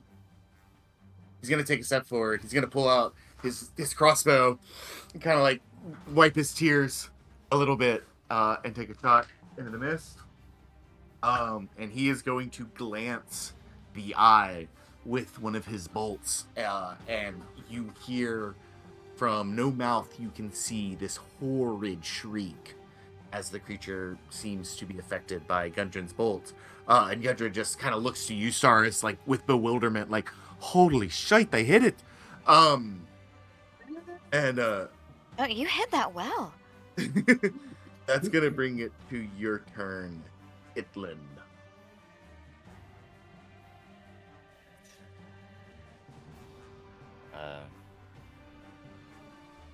I'm gonna lean over to Eladri, say, "Save yourself! I've got to get Pamela out of here." And I'd like to give him my grappling hook. Is that gonna take like a bonus action? To give him your grappling hook. Well, okay, you could either Or be an ask him asshole. to take it? So yeah, you could either be you could either like use your action to make sure he has it, or you could just like leave it on the ground as a free action, and then it would be his action to get it. Okay. His action to get it. Yeah, so like if you wanted to be a dick and threw it on the ground, it wouldn't cost you anything, and it would cost him his action to like, interact with the grappling hook and take it. Or you could, I'll say you could use your action. Like it's gonna take an action for the grappling hook to go from you to him. It can either be yours or Eladri's. I hate you put it that way. I kind of have to be a dick here, unfortunately. I'm about to die, so I will leave you the grappling hook, Eladri. Perfect. And then I will, hey-ya! And 5. Well, I'm gonna press jump on Pamela, and then 5, 10, and then with that running start, I will attempt to jump 42 feet. You're going This through way. the fire. Yeah, I'm gonna try to jump through it or over it. And you can jump that far because you're casting the jump spell? Yes. How much HP does Pamela have? Did she take 5 from the last blast? She would have. So she has 20, And how much HP do you have? 30. The fire burns. All right, no, I have 25. The fire burns within 10 feet as you ride towards it. You have a feeling that you and Pamela may risk taking quite a bit of damage, but you can attempt to do this if you want to. It's your call. Well, I can't grapple her down, so it's the only way out. Yep. All right. You are able to leap the distance. However, you both are going to take.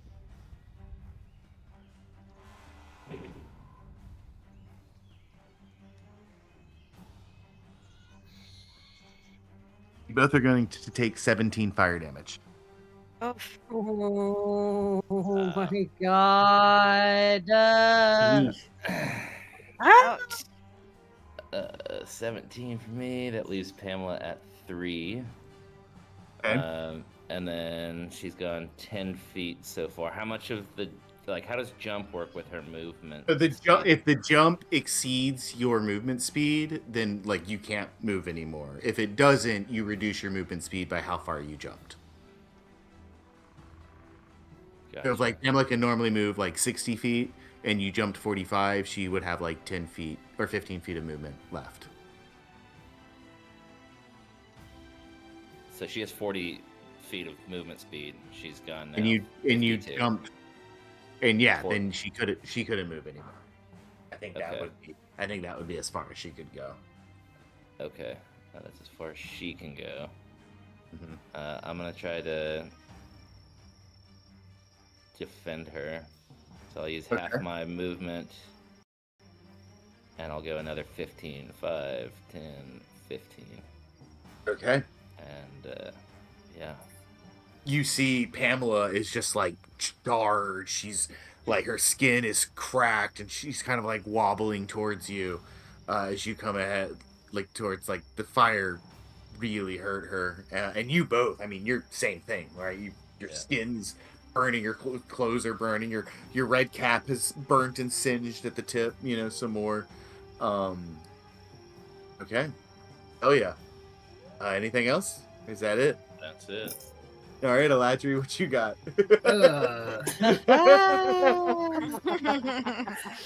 A grappling hook at your feet, and Kitlin and Pamela just see ya. Just Extra crispy. through this massive Extra crispy. inferno. Well, I know I'm not going to be doing that.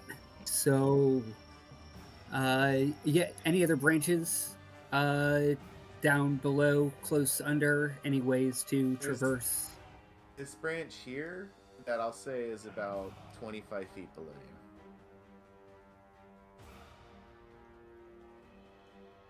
you. Oh boy. Okay, that's where we're going. I guess closer towards the tree. Okay. Do you grab the grappling hook? Yes. Okay, so that is your action. Yep. Yeah, but And falling's a free action, right? sure. Yeah. So you're gonna jump down here. Yeah, I will. Sneak, none of that.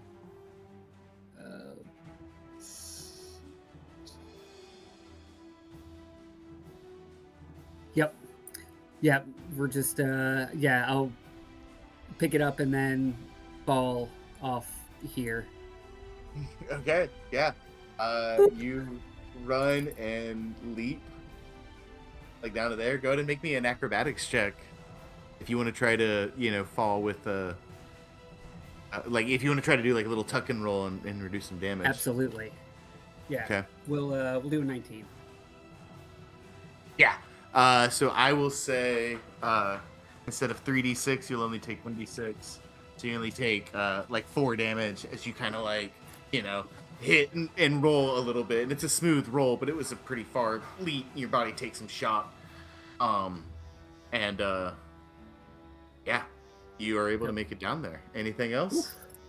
Yeah. No, I'll stow the grappling hook in my backpack and say, "Glad that works." And I'll try and.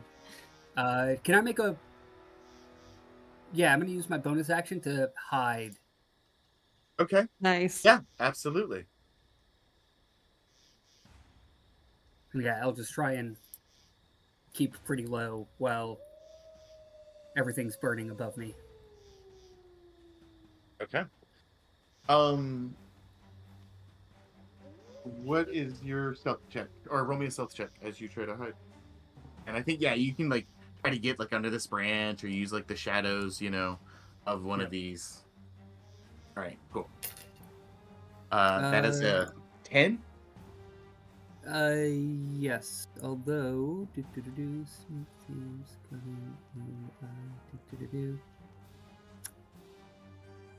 Yep.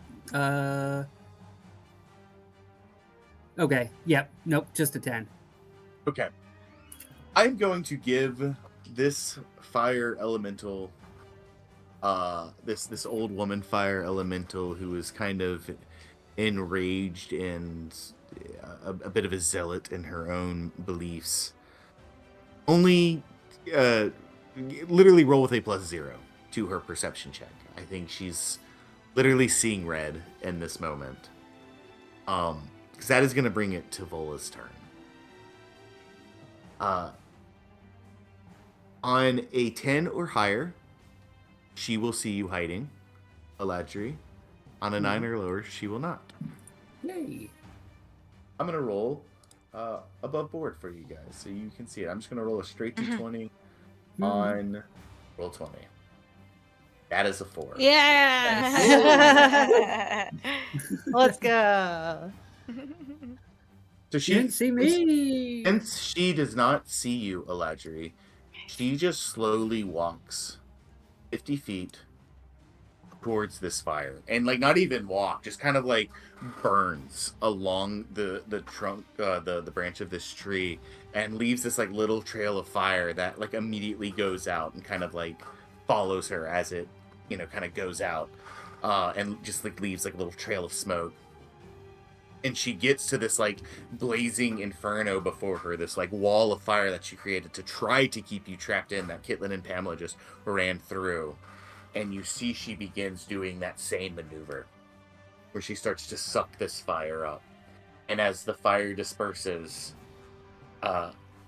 she, like, begins to become controlled with her motions as she's, begins to, like, move her arms in this almost like martial arts style way and control these flames and mix them up and swirl them into this, larger and larger frenzy. And she pulls them back. She literally pulls the fires back like a giant curtain. And you see just beyond, as like the firewall gets pulled back, you can see like a injured Pamela limping towards Kitlin, who's kind of like taking a knee to get ready to defend her as she gets ready to release this inferno directly towards them. And that's going to be her turn. And we are going to come to you, Dominic. Dominic.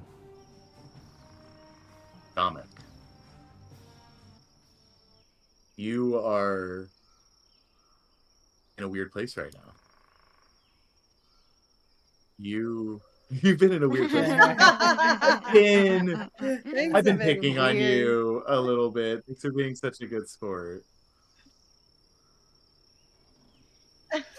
You see Dominic. Pull up my Are You Afraid of the Dark theme song music really quick. You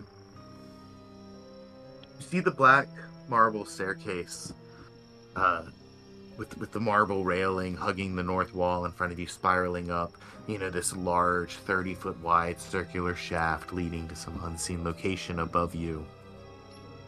And around you, to the west and the east and behind you to the south, you see these amber-covered walls sculpted to look like tentacles that entwine around these marble bas-reliefs of kings and queens and pharaohs and sultans that are all attended by a myriad of slaves. In each wall, to your left, to your right, and behind you, there are these large alcoves. And within each alcove is a tall, rough block of solid amber.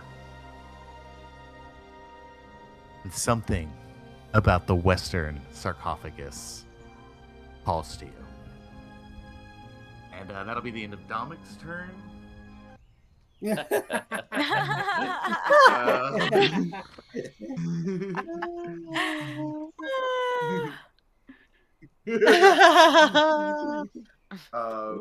is happening? I'm like staring into the mists of our map, like, can I see it? Yeah.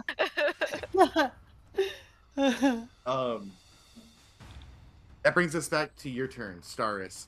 Gundred is kind of finding his resolve. He's getting ready to load another crossbow bolt into his crossbow. You can hear kind of Bernie struggling, and the sounds of like a tentacle slopping, and this eye is still transfixed on you. What do you do? What a putrid shade of red in your eye. That's terrible. More vicious mockery. That was wonderful. If I roll another 16, Yeah. I'd be so sad. So I rolled a 17. No! Did you really? I'm gonna I have really to did, go and over there I and even bite changed this the eye. dice, so God I wasn't like rolling the damn. same die over and over and over again. Oh, Yeah. God. Cool.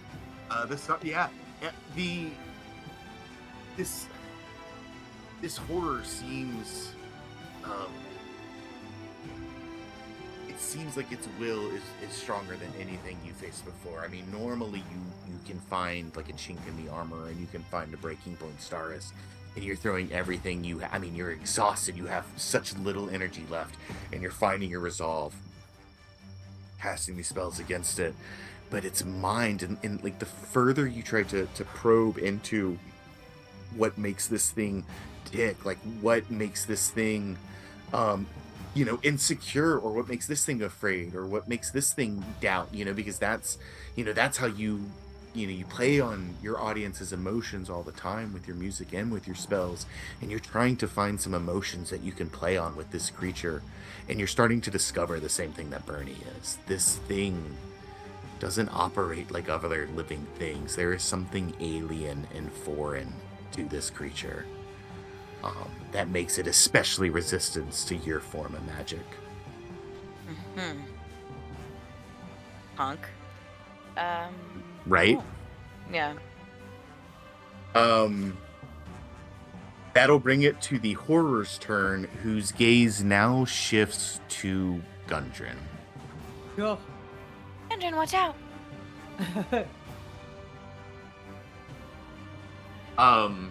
You see Gundren just goes pale as this thing kind of puts his attention on him, and you say, Gundren, watch out, and your voice kind of snaps him out of it for a second. He looks back at you and nods as he rolls exactly enough to resist the effect of the creature. However, a tentacle is going to lash out at you, Staris. Does a dirty 20 hit? Yeah. That's another 4 bludgeoning damage as you feel another thwack. Oh, wait. No, that tentacle's fighting Bernie. Just kidding. Okay. Ah, Yep. yes. Fight me. The tentacle is Mystery gone. tentacle. That will bring us now to Bernie's turn. Bernie, you can feel this tentacle. It has you. It stopped you, and it tracks, and now it has begun to kind of wrap around you as well. What do you want to do? As you feel like it almost feels like a large snake trying to choke the life out of you. Yeah. Am I able to? Uh, I mean, okay. Do I see the eyeball? You can like try to look around for it. You're in the mist. I mean, you're effectively blinded. It's so hard to see anything. It did kind of have a glow to it. If you want to take a moment to try to like look for it, or like deduce where it is, or look for like a faint prick of light somewhere hidden in the mist, but like passively, no, you don't see it. Damn. Okay. Um. Fuck, y'all. I don't know what to do. I got no spells. Um. I know I'm such a mean DM. I'm sorry. No, this is fun. I'm just trying to figure out what the hell is the best action to take. Poke it in the eye. Right, that's what I want to do. But now I got this freaking tentacle Yeah, that's fair. poking at me. um, Okie dokie. I feel. Oh, this is so crazy though. Attack roll sort of addition of the advantage and wisdom perception checks while in the aura. Here's the thing. I can't determine if this thing is a real physical thing or not. And I think that that's what Bernie's been trying to suss out is like, is this all in my brain or is this a real physical thing that's happening in this space? So I guess my next move would just be to attack the tentacle in front of me to try and determine if this thing is real or not. Okay. How do you want to attack it? Um, I guess I'll just do the badger multi-attack. Okay. Yeah. Yeah, so I'm gonna make 2 attacks, 1 bite and 1 claw attack. Okay. Rah! So plus 3 to hit both times. So I'm gonna roll a d20. The problem is that I have okay, I'm gonna roll a d20 on here, and then I'm just gonna add 3. So that is 17 plus 3 for the first attack, so 20 for the first hit. Okay. And this is your bite attack? This is my bite attack. Yep. Okay. Let me ask you something, Bernie. Yeah. How old were you the first time you could wild shape? I think it happened recently. I don't think I had ever wild shaped before going on this adventure. Oh, interesting. Okay. Yeah, because I think the first time I wild shaped was into the cat, and it was like, and Bernie's like, I think she's like 20 or 21 or something, and so she's Mhm. still quite young. Yeah, and that was like the first time that she really dug deep and was able to do it. So very recently. Very cool. Very cool. Okay. Um, you go like to take like a bite out of this thing, and you tear through it, and like turn around, and like tear like it just shred this thing in half, just like whatever you imagine this outcome was, that's exactly what you got. You tear through this thing, and you immediately you know scramble free. You pull the slack off of you, and roll over on your feet. And as you get back on your feet, you're a cat, and your cat sneaking around the house, um that or the old tavern that the Red Brands had Yeah, taken over yeah. when you like first started adventuring with your party. And you see like a couple of crates, and you like hop up on them, and they're like stacked just beneath a window where you can see into a window, and you see where Staris is going into a room with the large dragonborn leader of these Red Brands, because she went in there alone to negotiate with him. And you watch as he takes out his axe and beheads her. Oh, That's gonna be Gundren's turn. Shit. Who Do I is do I do go? I get a bonus action, or is that just the end of my turn? That's the end of your turn. I love you. Yeah.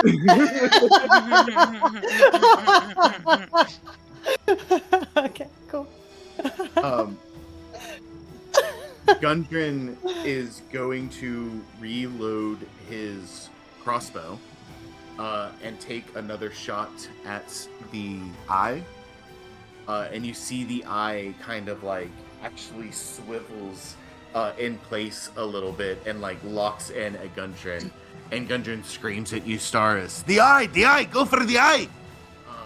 And he's like, I'm shite with this thing! And he tosses it to you.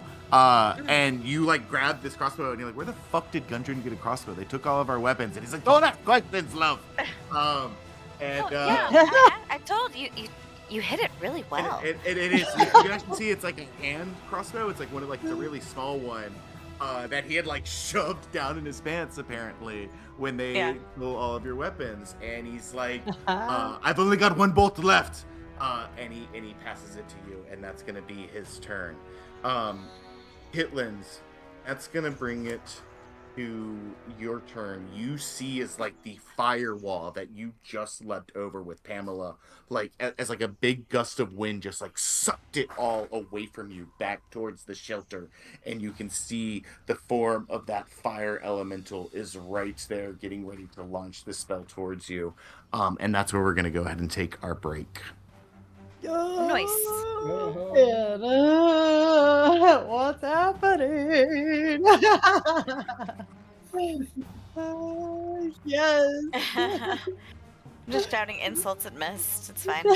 Yes. Stars is trying to catch the mist off guard. Oh, it's so good. Hey. Oh shit. Hope you guys are having fun. Yes. I'm No, having a this is blast. awesome. This is chat. I'm like, I'm trying to figure out what to do. Like, what the hell? Oh, that's great. Sometimes it's just about, fucking with you guys a little bit. Yeah, right. Oh my god. Cool. Should we come back? Like, not. Yeah, What time do you wanna- I just need to pee, grab another beer, roll another doob. So let's call it 10 minutes. Cool. Cool. All right. All I'll right. put on some peaceful old music.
I chose nice, like, relaxing music for the break. No, animal. No, fast-paced.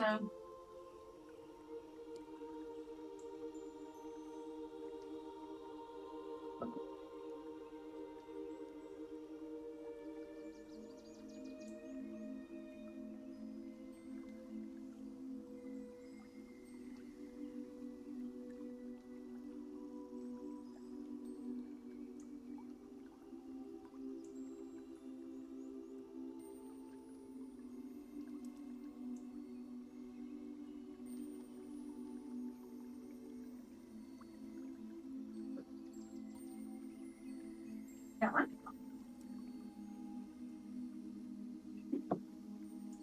Yes, please. Thank you. Who's that thing?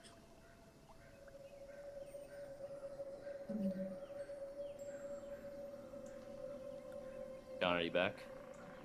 I am.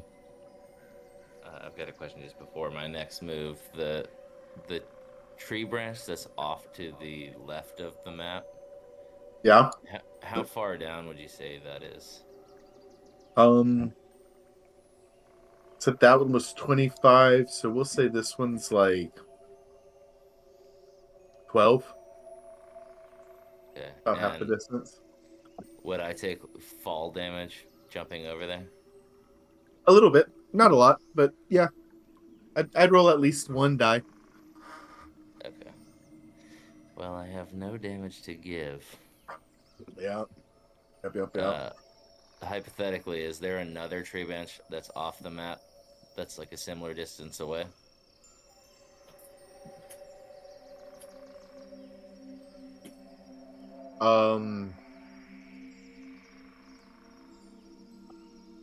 There is.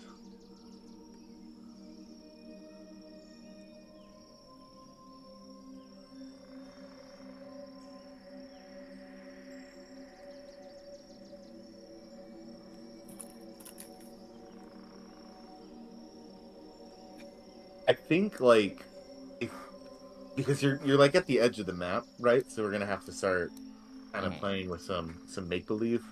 Mhm.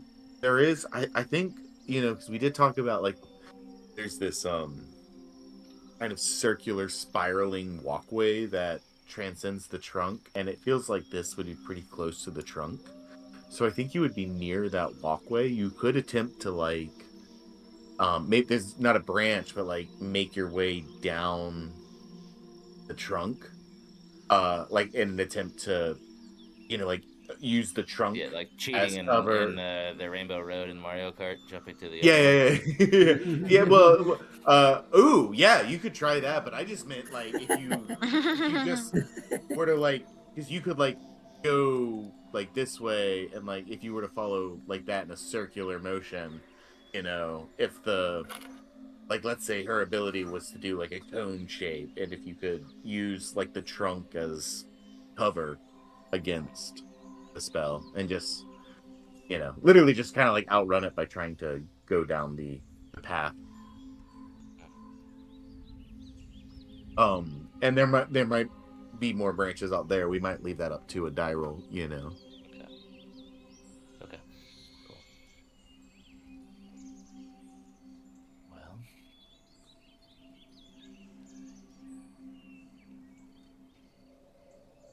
Well, shit.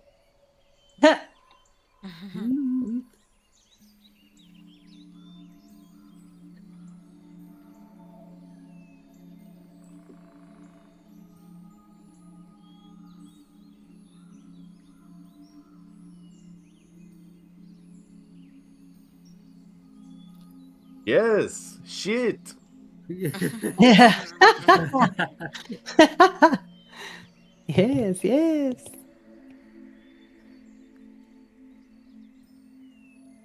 Guys, what the fuck is going on with Dominic? He can't like every encounter we have, he just teleports somewhere in his brain castle. Yeah.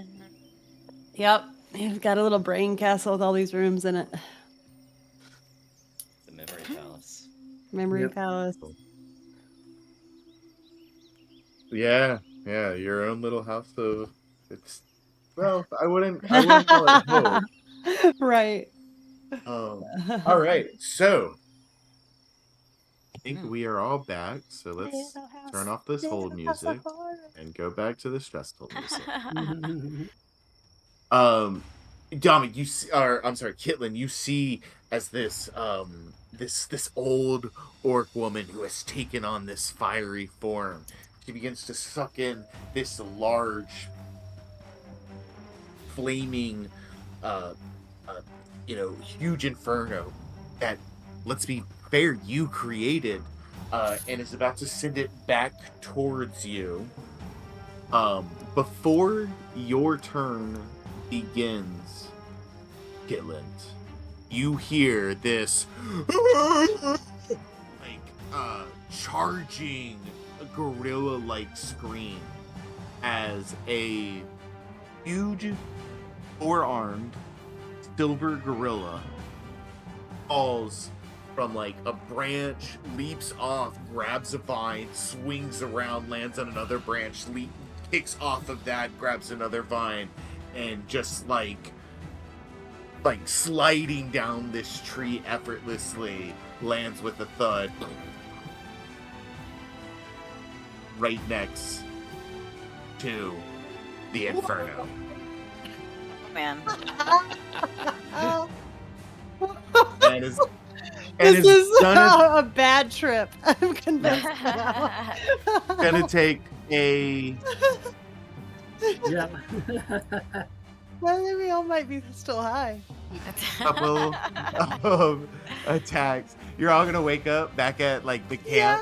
Yeah, Like, you guys ready So to how hike was to your the trip? Sword Mountains? It's like, what the fuck? This is like someone slipped you some fucking drugs the night y'all are partying in Delverton. And Yes.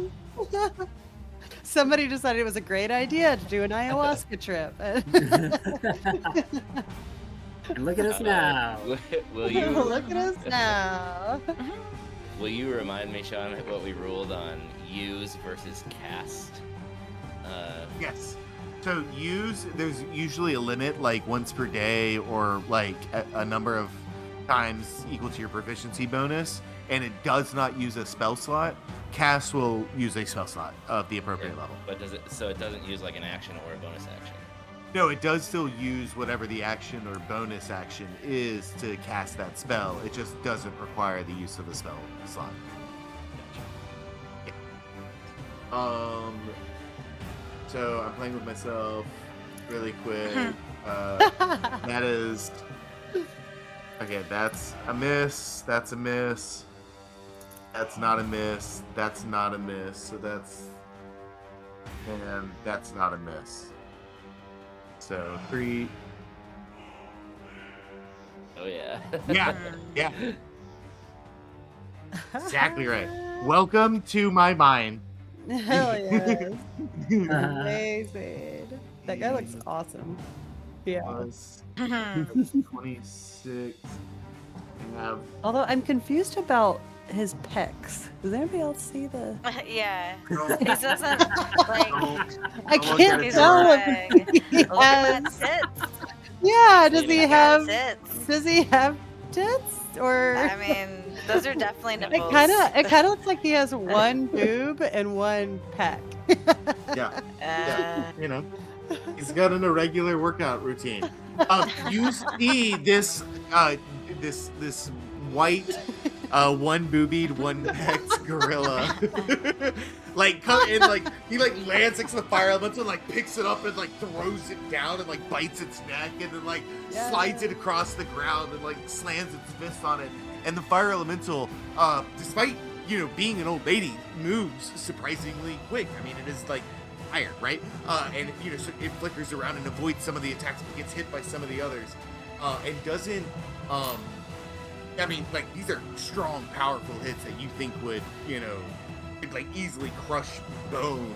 And the fire elemental seems to be taking it, and an epic brawl ends out, kind of breaking in between these two things. And as he, like, drags her across the branch and just pummels this fire elemental, as that like huge inferno she was focusing on, she loses concentration on it, and it just withers into smoke, and kind of blasts out, and like you get hit by embers, but don't take any damage, and she no longer has control of that huge inferno. Hell yeah.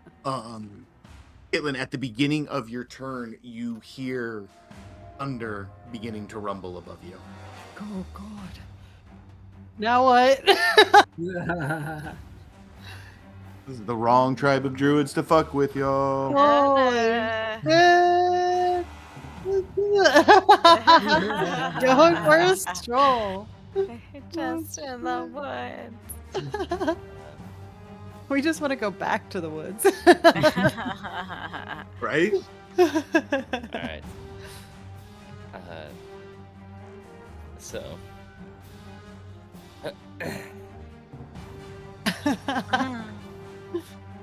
Say, all right, Pamela. Now's our chance. We gotta go. And I'll have her run 5, 10, 15 to me. I will use half my movement to hop on. And then that'll be 20. I'm gonna go another 20 sort of around the bend off screen. Let me know if like the Rainbow Road cheat to jump below gets with like closer than 10 feet. Otherwise, I'm just gonna keep taking the I path think up. in terms of getting back to the surface, following the path would not only be like the safest, because like leaping off, you obviously run the risk of hurting yourself, but like leaping off would just be leaping off the branches, which ultimately won't get back down to the surface, whereas this path will. You know, like you might get lucky and find like a lift or something, but you know, like you couldn't use like a rope swing or like one of the rope ladders necessarily to get down with Pamela. So yeah, following the path might be your best bet if you're just trying to get to the ground. If you're just trying to get a better position, though, definitely we can look out for branches. Gotcha. Okay. Well, I'm gonna sort of like call back to all my days of working and how you would get somebody's attention, like well deep in the mind or well above you. We just all learned to whistle real well by putting the finger and thumb in the mouth. Yeah. And as we're Totally. full sprinting down the hill, I'm going to be whistling and trying to change the pitch to hit the pitch that I remember from Eladri sending Pamela into her super giant Super Saiyan mode. And I'm going to use my action to command her to dash. So we're just going to be full out.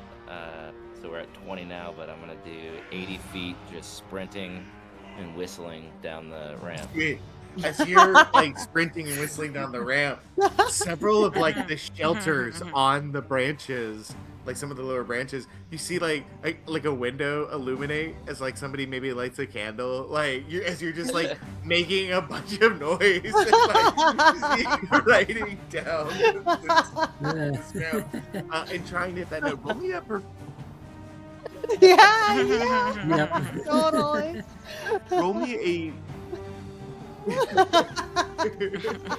roll me a performance check on the whistle.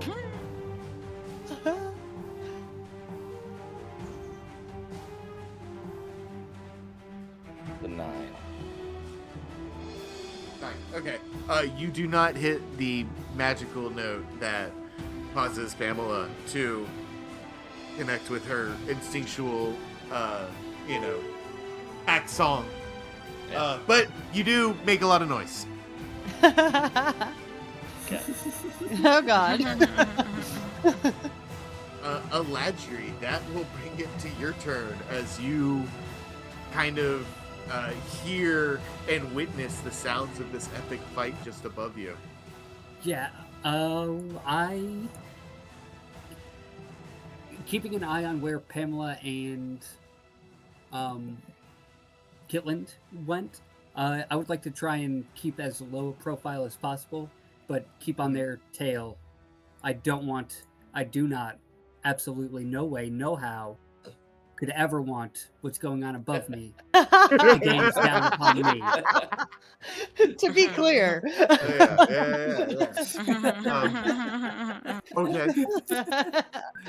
I have no And desire. then when I roll a 3, we'll jump off that bridge when we get there.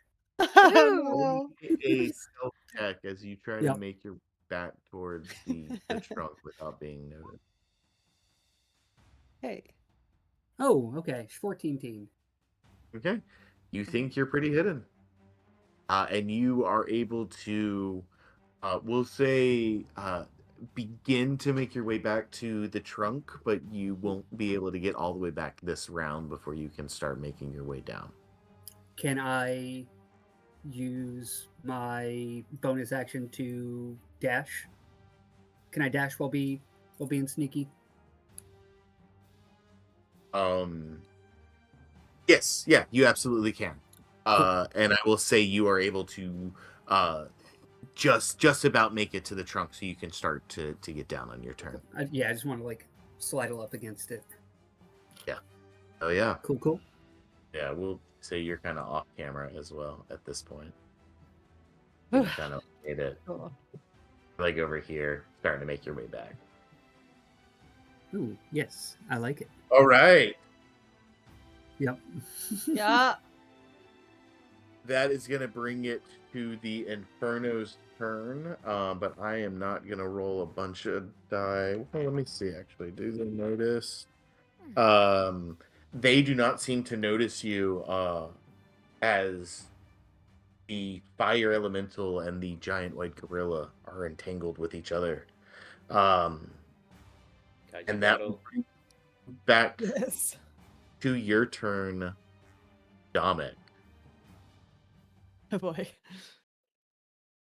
I'm actually gonna go ahead and ask everybody to be patient with me as Zaman, you and I go have a private conversation. Oh boy. Secrets. Um, yeah, I'm gonna have to remember how to do that. Everybody, okay, bye. Okay, I'm bye. gonna leave this one and probably just call you Zaman. Yeah, that works. Bye. Goodbye. See ya. Bye.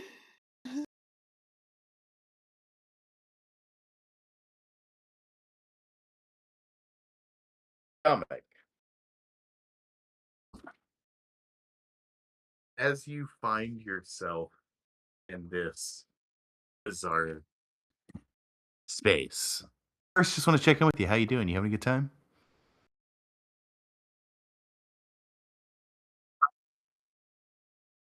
Let's not, because I kind of want this to just be between you and me for now.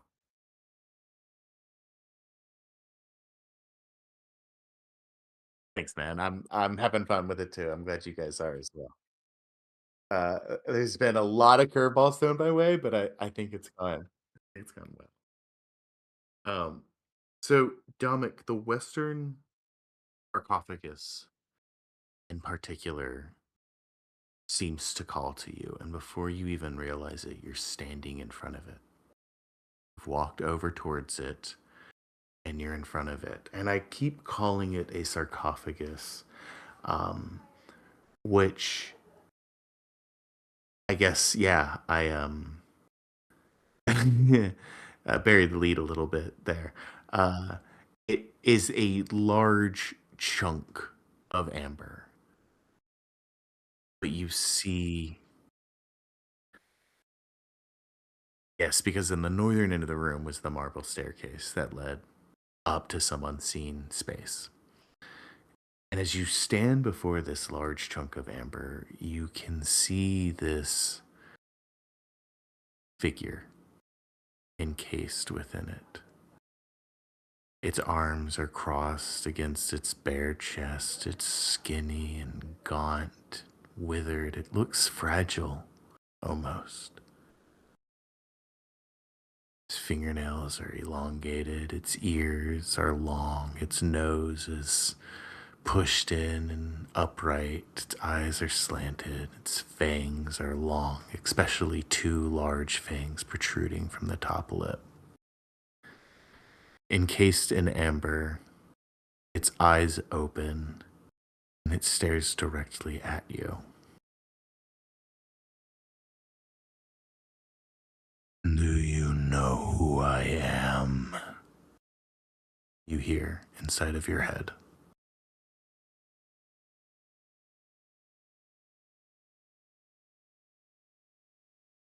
You can respond. Mhm.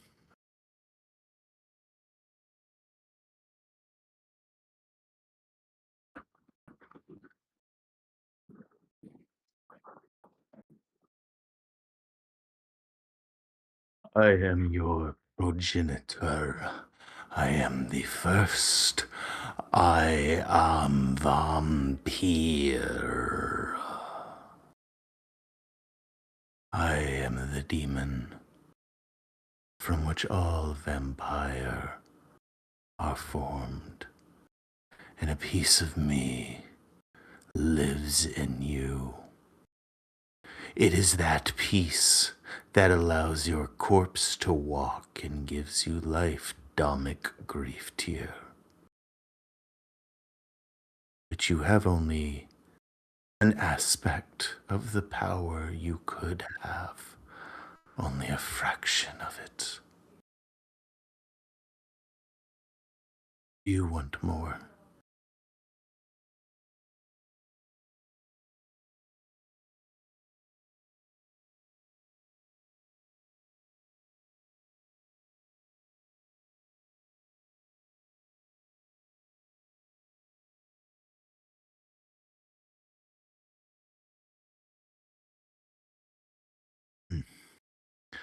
The Vistani are a group of nomads. They are no generals. They serve a vampire lord of insignificance in your story.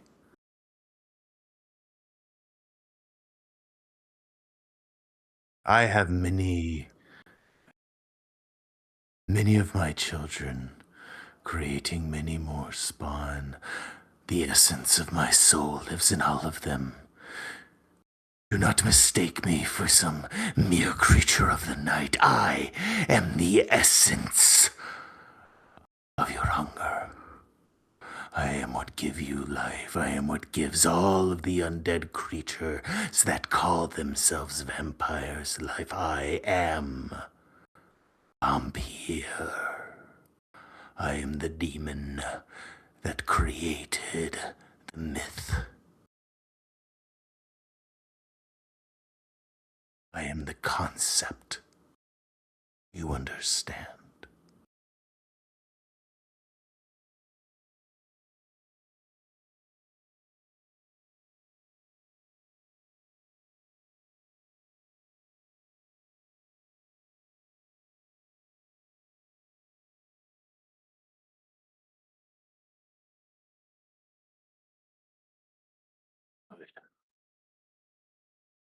It will require much of you. But if you want to fulfill your destiny, Grief Tear, this is what is required.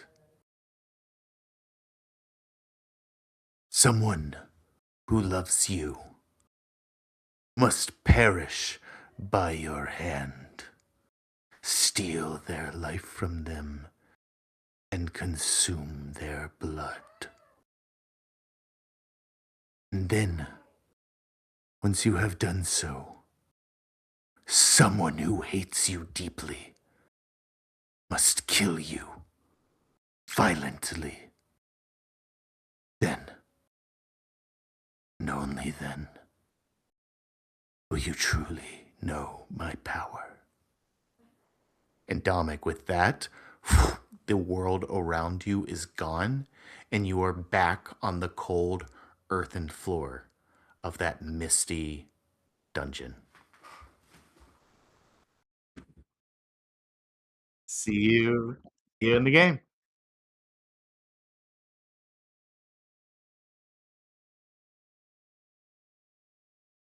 Fart.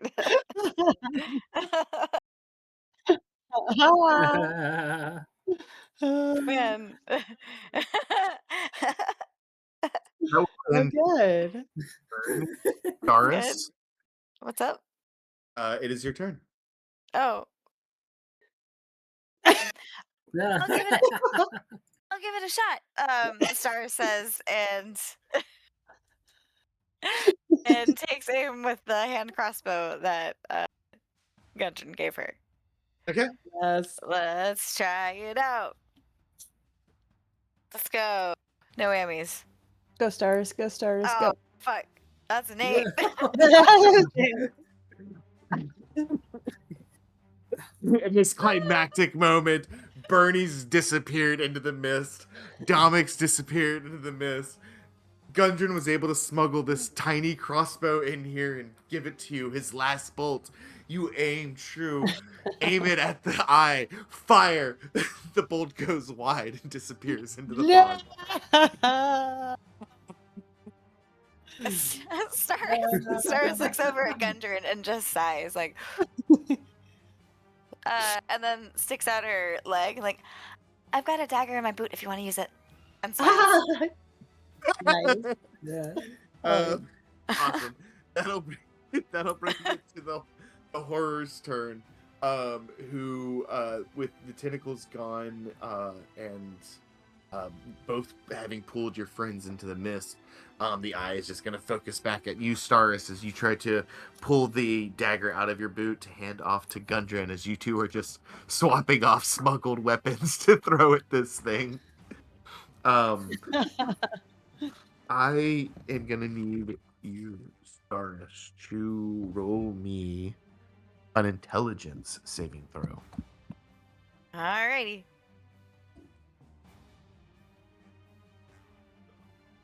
Oh, Oh. Ooh. man. That's fun. Darius, as you lock eyes with this creature,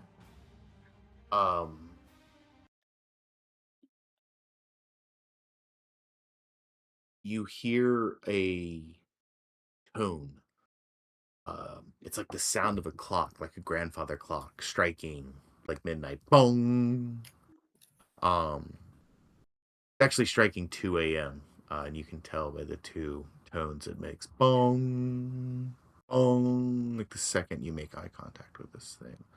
And you realize you are in the foyer of your house, and you aren't staring at the eye of some cosmic horror enshrouded in mist. You're staring into the extremely frustrated and disappointed eyes of your father, who has just caught you coming back home at this hour after skipping out on your first day of enrollment. You have the audacity of stepping into this house after what you have done. What do you mean? Don't play stupid with me, Stars. You know exactly what I mean. Where were you today?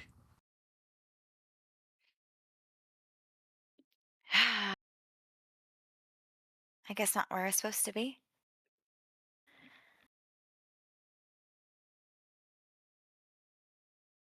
Do you think life is a game? Do you think everything that has been given to you is because you deserve it? It's because people work for it. And if you don't work for it as well, then it will all be taken away from you and you'll be left with nothing. Do you understand that? I know life You- isn't a game. Do you? Do you have any idea Uh, what life is on beyond this house, beyond these city walls? Do you know what horrors await out there? Do you truly know what this world is like? This world is many things. He sticks his hand out, and the Lyre on your back gravitates towards him with a simple spell, a telekinesis spell that he casts effortlessly, and he takes it in his hands. He's like, "You're done with these frivolous activities," and he breaks it over his knee. Tomorrow, you will go to that academy, you will go directly to the director's office, and you will apologize for your insolence. Uh, You will perform Sorry. expertly on all of your duties moving forward. Do I make myself clear? Staris's eyes just well up with tears, and she stares back at him and says, I will not. And turns around and walks away. You leave. And you cross your courtyard and you get to the main gate and you're getting ready to flee your home, just like what happened in real life. Although in this memory, Stars, you feel a hold person spell take over you and you are paralyzed and you cannot move. And you hear your father's voice behind you say, "If you will not make up your mind, then I will make it up for you, Staris." And you are helpless as you are dragged to the Whitehall Tower against your will, and you are taken to a room where several wizards prepare to cast a modify memory spell on you to destroy your love and passion for music forever. And you snap out of that memory and you're back in the cave and you're staring at this eye and you are incapacitated until your next turn. Oh.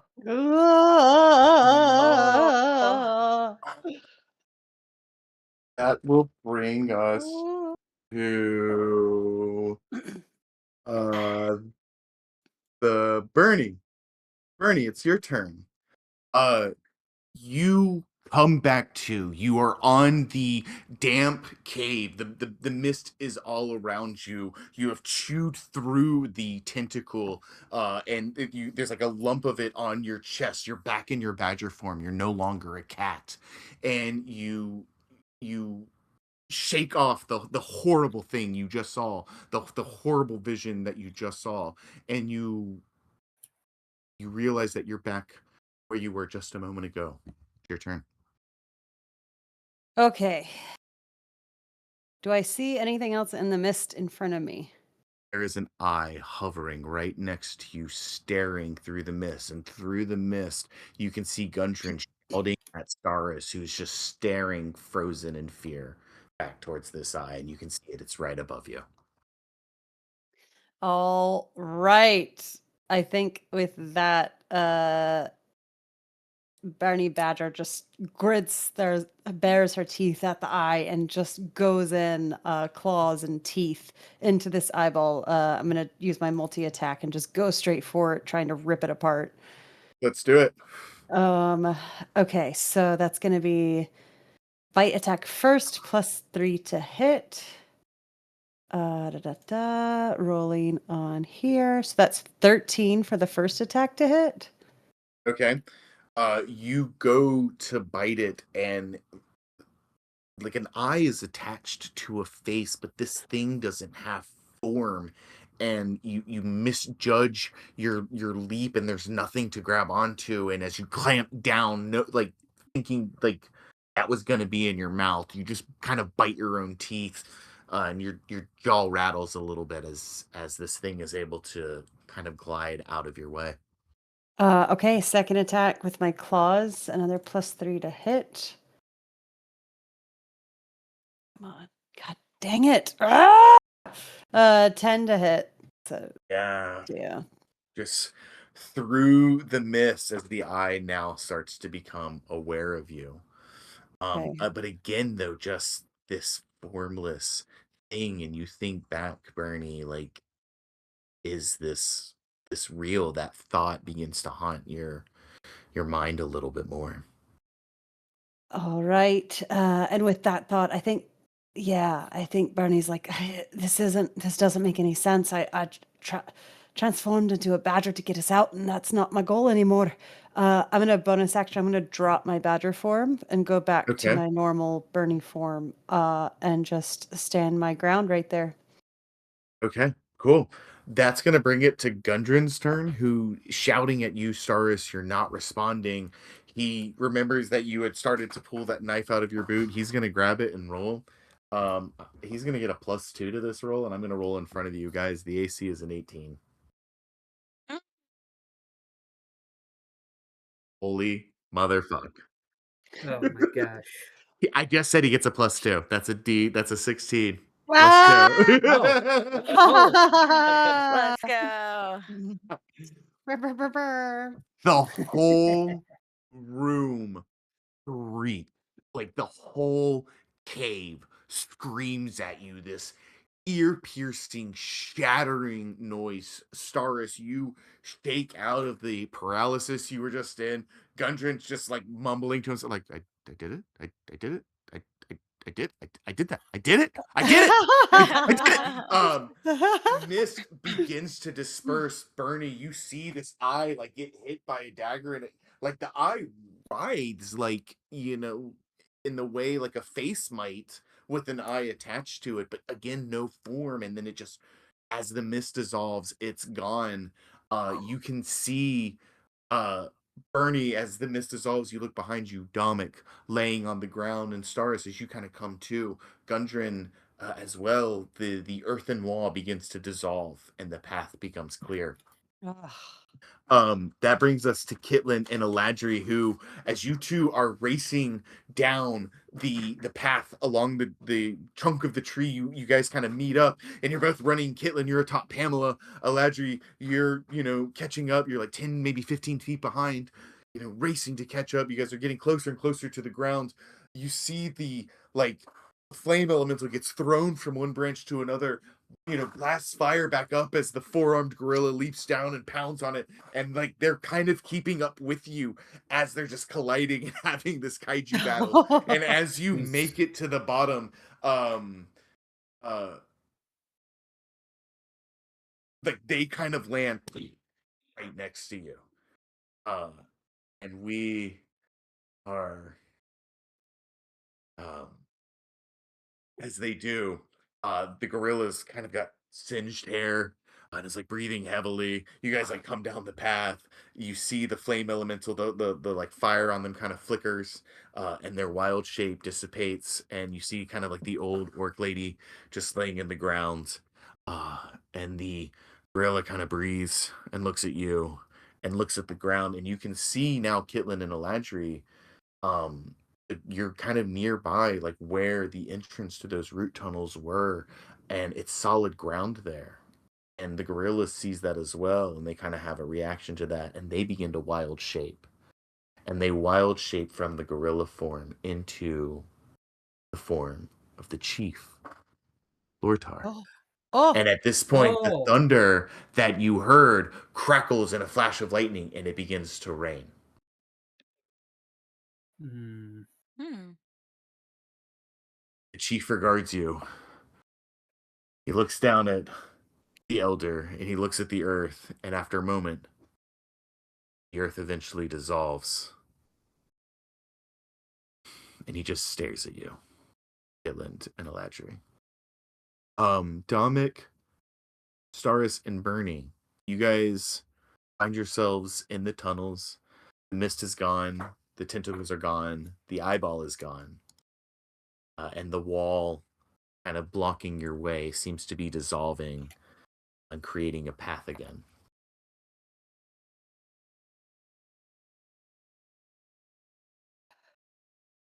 Uh, I.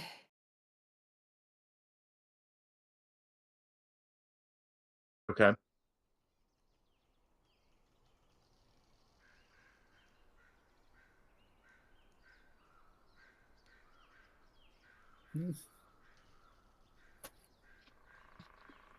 It's like the opposite of Mind Palace. Mine prison.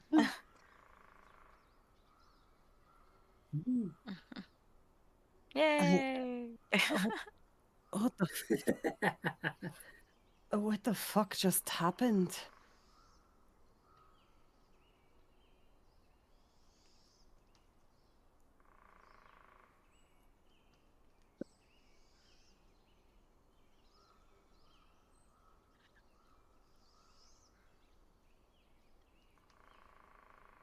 Did you have Did you have distorted memories?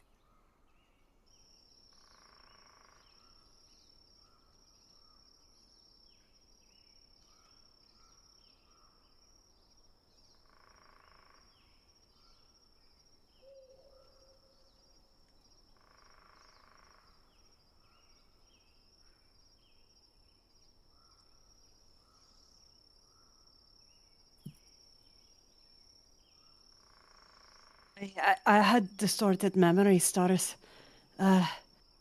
from the first time that I transformed. Hmm. I'm sorry to say you got your head chopped off, Oh, but it wasn't real, so it's all right. yeah, something similar happened with me. A dark twist. Hey, what is this thing, anyways? And Barney's just gonna walk over to the eyeball and like kick it There's a little bit. nothing. There's Oh, nothing there. When the oh, mist evaporated, when the eyeball recoiled, like the mist began to evaporate, and there was just nothing there. There's no tentacle masses that you chewed through. There's no eyeball. There's like a dagger. You can actually find the dagger that Gundren threw, like on the floor nearby, but there's no sign of anything ever having been here or this tunnel having been affected in any way now that you guys have had a moment to kind of catch your breath after this encounter. what?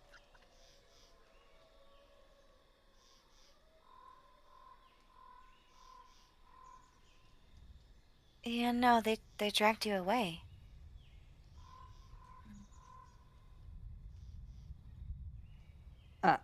Yeah, I saw it. It's powerful magic.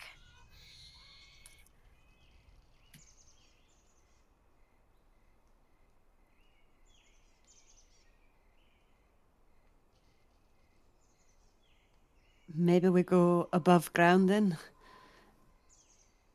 Yeah, let's.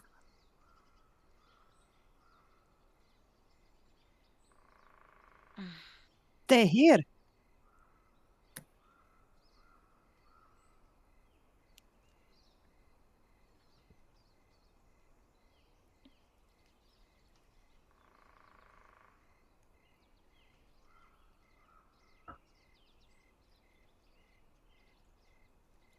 Mm. Okay. Well, I can't say that I'm comfortable leaving you alone down in this space after what just happened. So maybe I'll stay with you. Uh,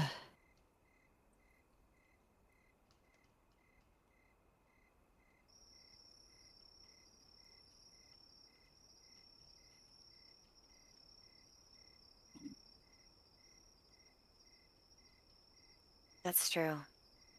We're unsupervised.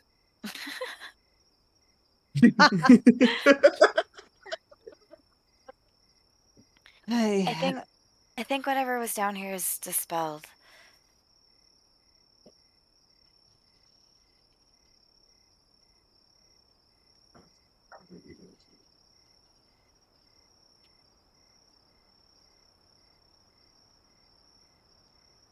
right then. And you can tell that like Barney's clearly uncomfortable at the thought of like leaving anybody behind, even for a little bit. But she just kind of looks at Dominic and she makes a quick sign at him, which is just like that the sign language for like, are you okay? Like, how are you kind of thing, really quickly, his direction.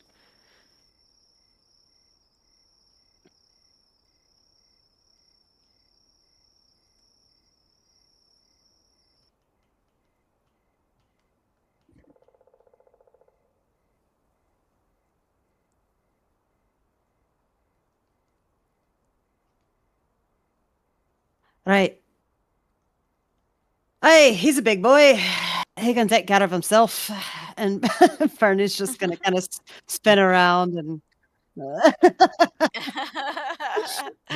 spin around and kind of just start going out and following Stars if she's going that direction. But if not, just Yeah. Oh. I want to As be you guys, seen if we can do a quick thing here, real quick. yeah, absolutely. Uh, they fall next to me.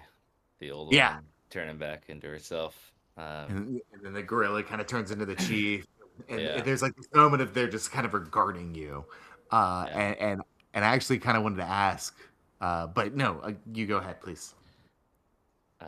Yeah, I look at the old woman with disgust as Pamela's whimpering and burned, and I'm gonna pull an arrow out of my quiver and knock it and draw it back, and then I'm gonna just kick the lid off the barrel, the empty barrel that's on her right side, and shoot the healing word arrow into the bottom of the bucket for Pamela's well-being. Oh, cool, nice, hell yeah. Mm. Yeah, and Oh as it yeah, kind of because like oh. as it kind of like whistles into the bucket and reverberates, I'll say it kind of affects everybody. Like you, um, uh, and like everybody kind of gets like a tinge of just like a healing point at least, just like a kind of a like after a really just intense few seconds, um, and the chief kind of regards Pamela, regards you, regards Eladri, regards her, looks back up where you can still see that the glowing light, and it actually kind of like begins to dim and fade. Finally, where the other elders were, and how diplomatic is Kitland trying to be right now? Because he was pretty, and quite justifiably, upset Yeah, the he's last time he's he he's still spoke with really me. pissed off, but he Yeah, realizes that at least the chief has got his back after that. yeah. But Okay, cool. he almost killed Pamela for the second time Yeah. she's almost died under my control. Right. Not a fan of that. Not happy. And I think so. About this time, Bernie and Staris and Gundren begin to emerge, and uh, uh, we'll say that um, because of the like language barrier, there's this kind of awkward, silence for a moment, and you hear from like the spiraling pathway that comes down the trunk of the big tree, like this and like the footfalls of this orc who's like kind of out of breath as he's been running really fast to get here, and it's the young orc Skoden, who's like the one translator in the whole village, like who finally gets here, um and is kind of able to translate a little bit for the chief, who asks um he's like, what happened? And he looks right at you, Kitland. And yeah, and Skoden translates. So yeah, Chief wants to know what happened. Why is there a big fire? You've taken our weapons. You've drugged us without telling us you were doing that. You tried to keep us prisoner and kill one of our friends. And it seemed like that plan was moving forward. And so we took action. Wait, okay, hold on, man. Hold on. I just want to make sure I get it all right. Uktaka Rishva, and he starts to translate like that. He's like you drugged us, you kidnapped us, you were trying to kill one of your friends, and the chief kind of like, and it was like, Chief, once, like, what do you mean we were trying to kill one of your friends? Right, our friend Dominic, the one that turned into the beast. Yes. We're not leaving here without him. We did, and Skoden kind of translates, comes back to you. He's like, but we never tried to kill him. We needed time. Chief says we needed time to discuss. And at this point, the chief's partner arrives, the female orc, the one who also kind of seemed to wear the same garb as some of the elders, and practice some of that same druidic magic. And you see that she has this large kind of gnarled staff, and it has like a storm cloud on top of it, and that you kind of deduce that she's the one that caused the storm to put out some of the fires that were still going on. And she and the chief kind of begin talking to one another, and Skoden like starts translating. She's telling him right now that they were performing this ritual of wait, what, you want me to stop oh, okay, never mind. They want to Yeah. keep that part private. uh, and I think at this point now, Staros, Bernie, and Gundren, you guys emerge, and so you see that the chief and Skoden and the chief's partner, a female orc by the name of Sutha, are all kind of like talking, and Skoden just like standing there, like, "Oh, hey guys," um, may, and uh, may I? it starts to get like kind of a little heated between the chief and his partner, and Ernie. That's when you notice that the female orc begins to use sign language Hmm. to chief. Roll me an insight check, and without needing to roll a check, I'll tell you what she signed to him, but I want an insight check first. You 22. see in this moment between the chief and his partner that while they're like disagreeing with one another, they're not angry at one another. You can tell this is just something that, like, even without understanding their language, this is something they really care about.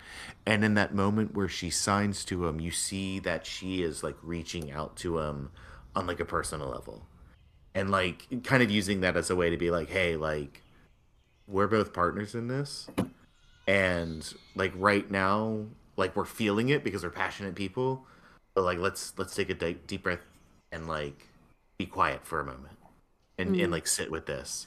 And what she mhm. signs with them is, oh shit, I wrote it down. I'm so fucked up in my notes right now because this has gone all over the place. um no, it's so good, I love it. um she she signed to him, we share in strength and wisdom.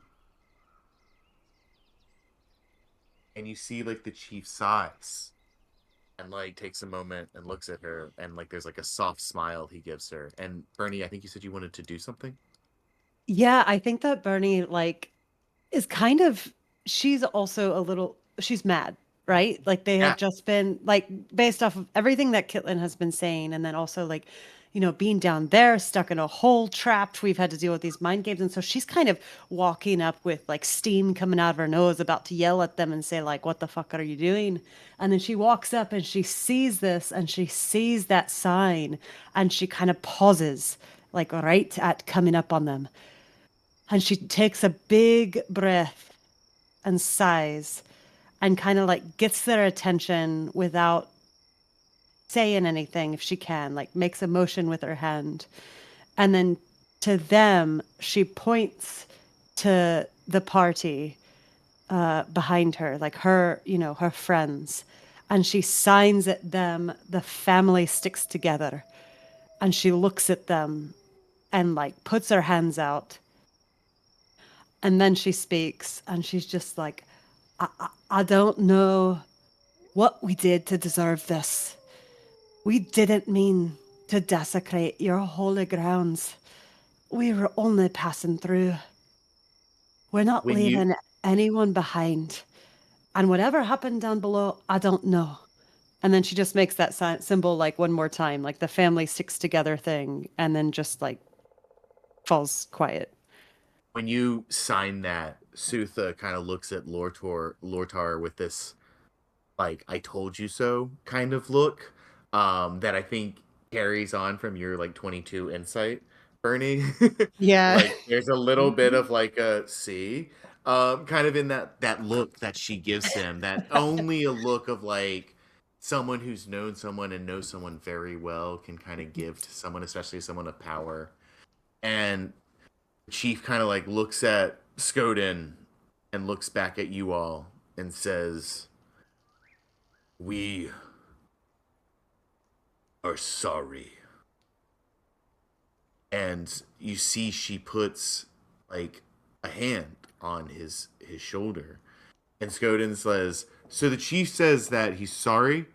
Um and point his partner I just had her fucking name. There's too many things going on. Sutha begins speaking to you all in Orcish, and Skoden translates for her. She says, "I fear there has been a horrible misunderstanding between our culture and how we treated you and the position we put you all in. It is late. I'm sure you all are very, very tired. You have lots of questions. I want to personally invite you all to our home to rest and to eat if you so desire, or you may leave right now and never see us again. The choice is yours. But we promise you, moving forward, we mean you no harm." She goes on to explain that part of their culture is, and she references her partner, Lord Tar, the chief. The chief protects the people, but it is the elders that we look to for guidance. And it seems, and she kind of regards the one who transformed into the fire elemental. I'm just going to leave it on this page because I keep turning to it. Bola. It seems our elders have become more paranoid of late, and their guidance may be what they think is best for them, not necessarily for the whole tribe. It led us to act irrationally and unfairly against you. And the chief kind of nods and speaks. She speaks for us both. All this translated, obviously, by Skoden and like a surfer bro kind of accent.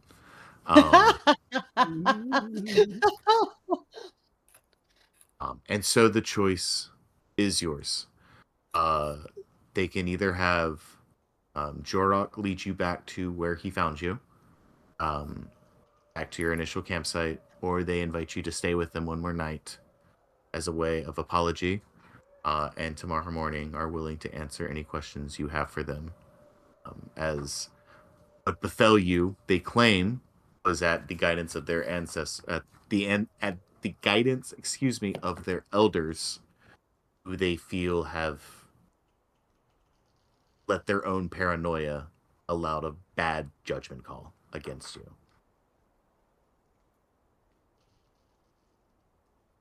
Right, does that invitation extend to our friend Domik, the one who turned? His partner looks to the chief as Skoden translates. The chief regards you all, and he signs back to you, Bernie. Family sticks together. Bernie lets out a big sigh and just kind of turns back to them. Well, I think you know what that means.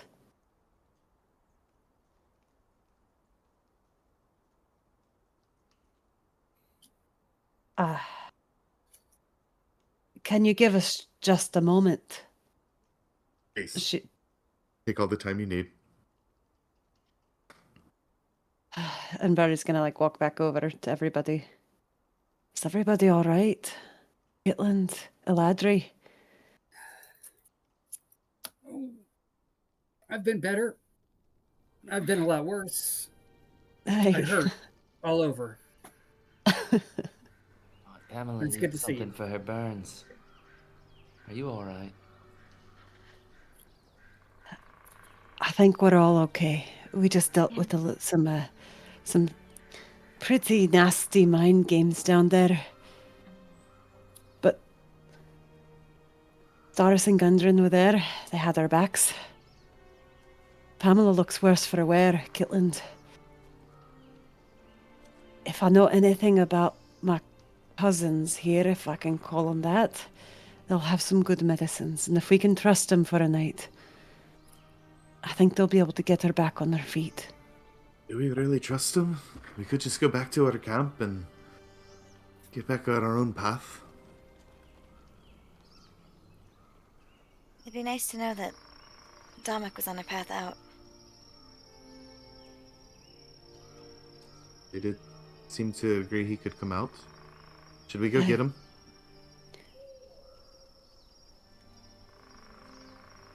I don't want to make this decision without Dominic here. Aye. Agreed. Let's get him. All right. You guys are able to kind of go back to Dominic. And yeah, Dominic, they kind of catch you up to speed and let you sort of know what's up, and you are all... You can either stay down in the tunnel and discuss and have some privacy down there, or you can get the fuck out of there as quickly as possible and come back up to the surface. Whatever you guys want to do.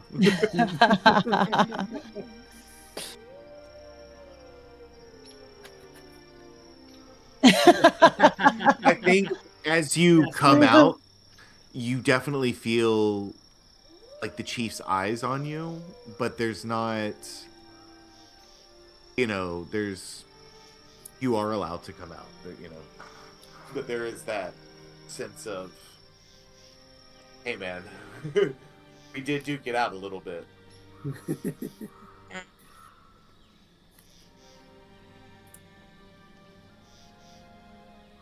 But I think he sees you as the human form too, Dominic, when you come out.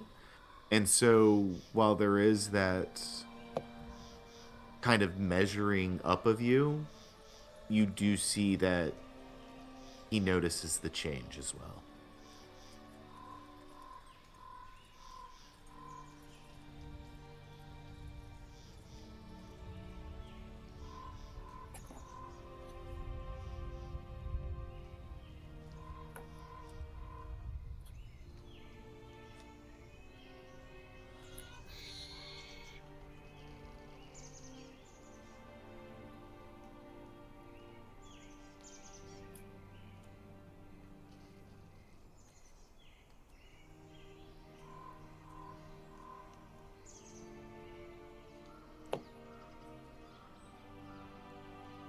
Yeah. It's like 1:30 in the morning, and you guys have been, like, you left Delverton at like 8:30 this morning and have been like hiking nonstop.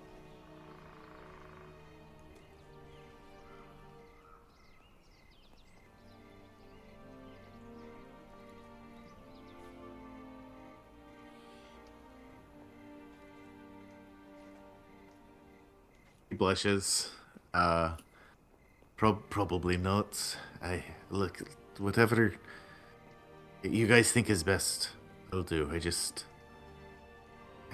They throw us in jail 1 second, they're friendly the next. It's hard to get a read on these guys, that's all.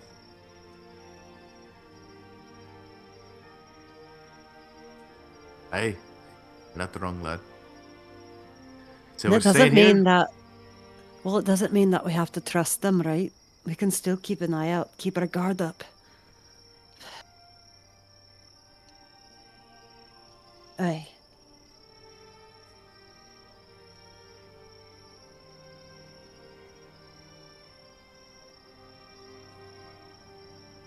Aye.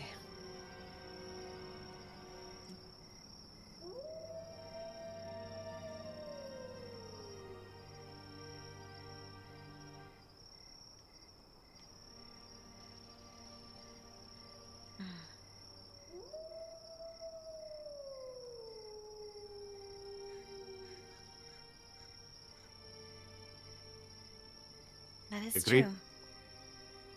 Aye. Mm-hmm. Right, one bit of bad news. What's that? Your weapons, they might have gotten blown up.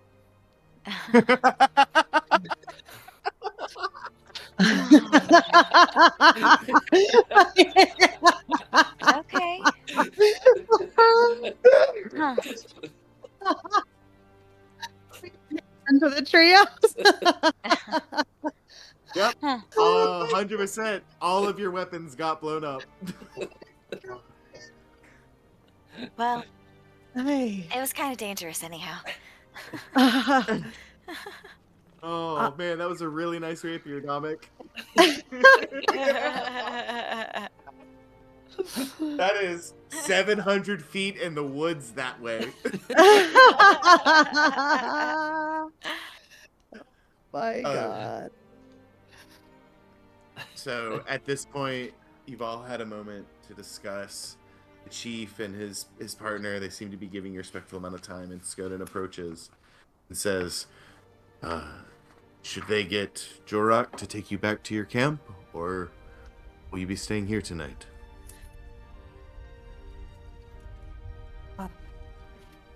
I believe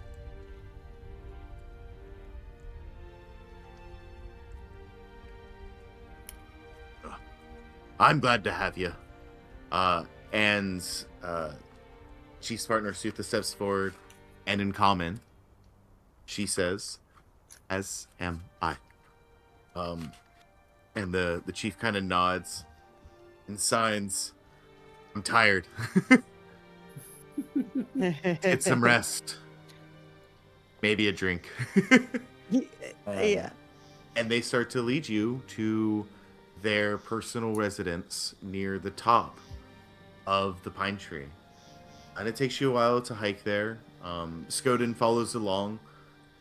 He offers you a little bit of wine from his wineskin, a little bit of water, a little bit of food.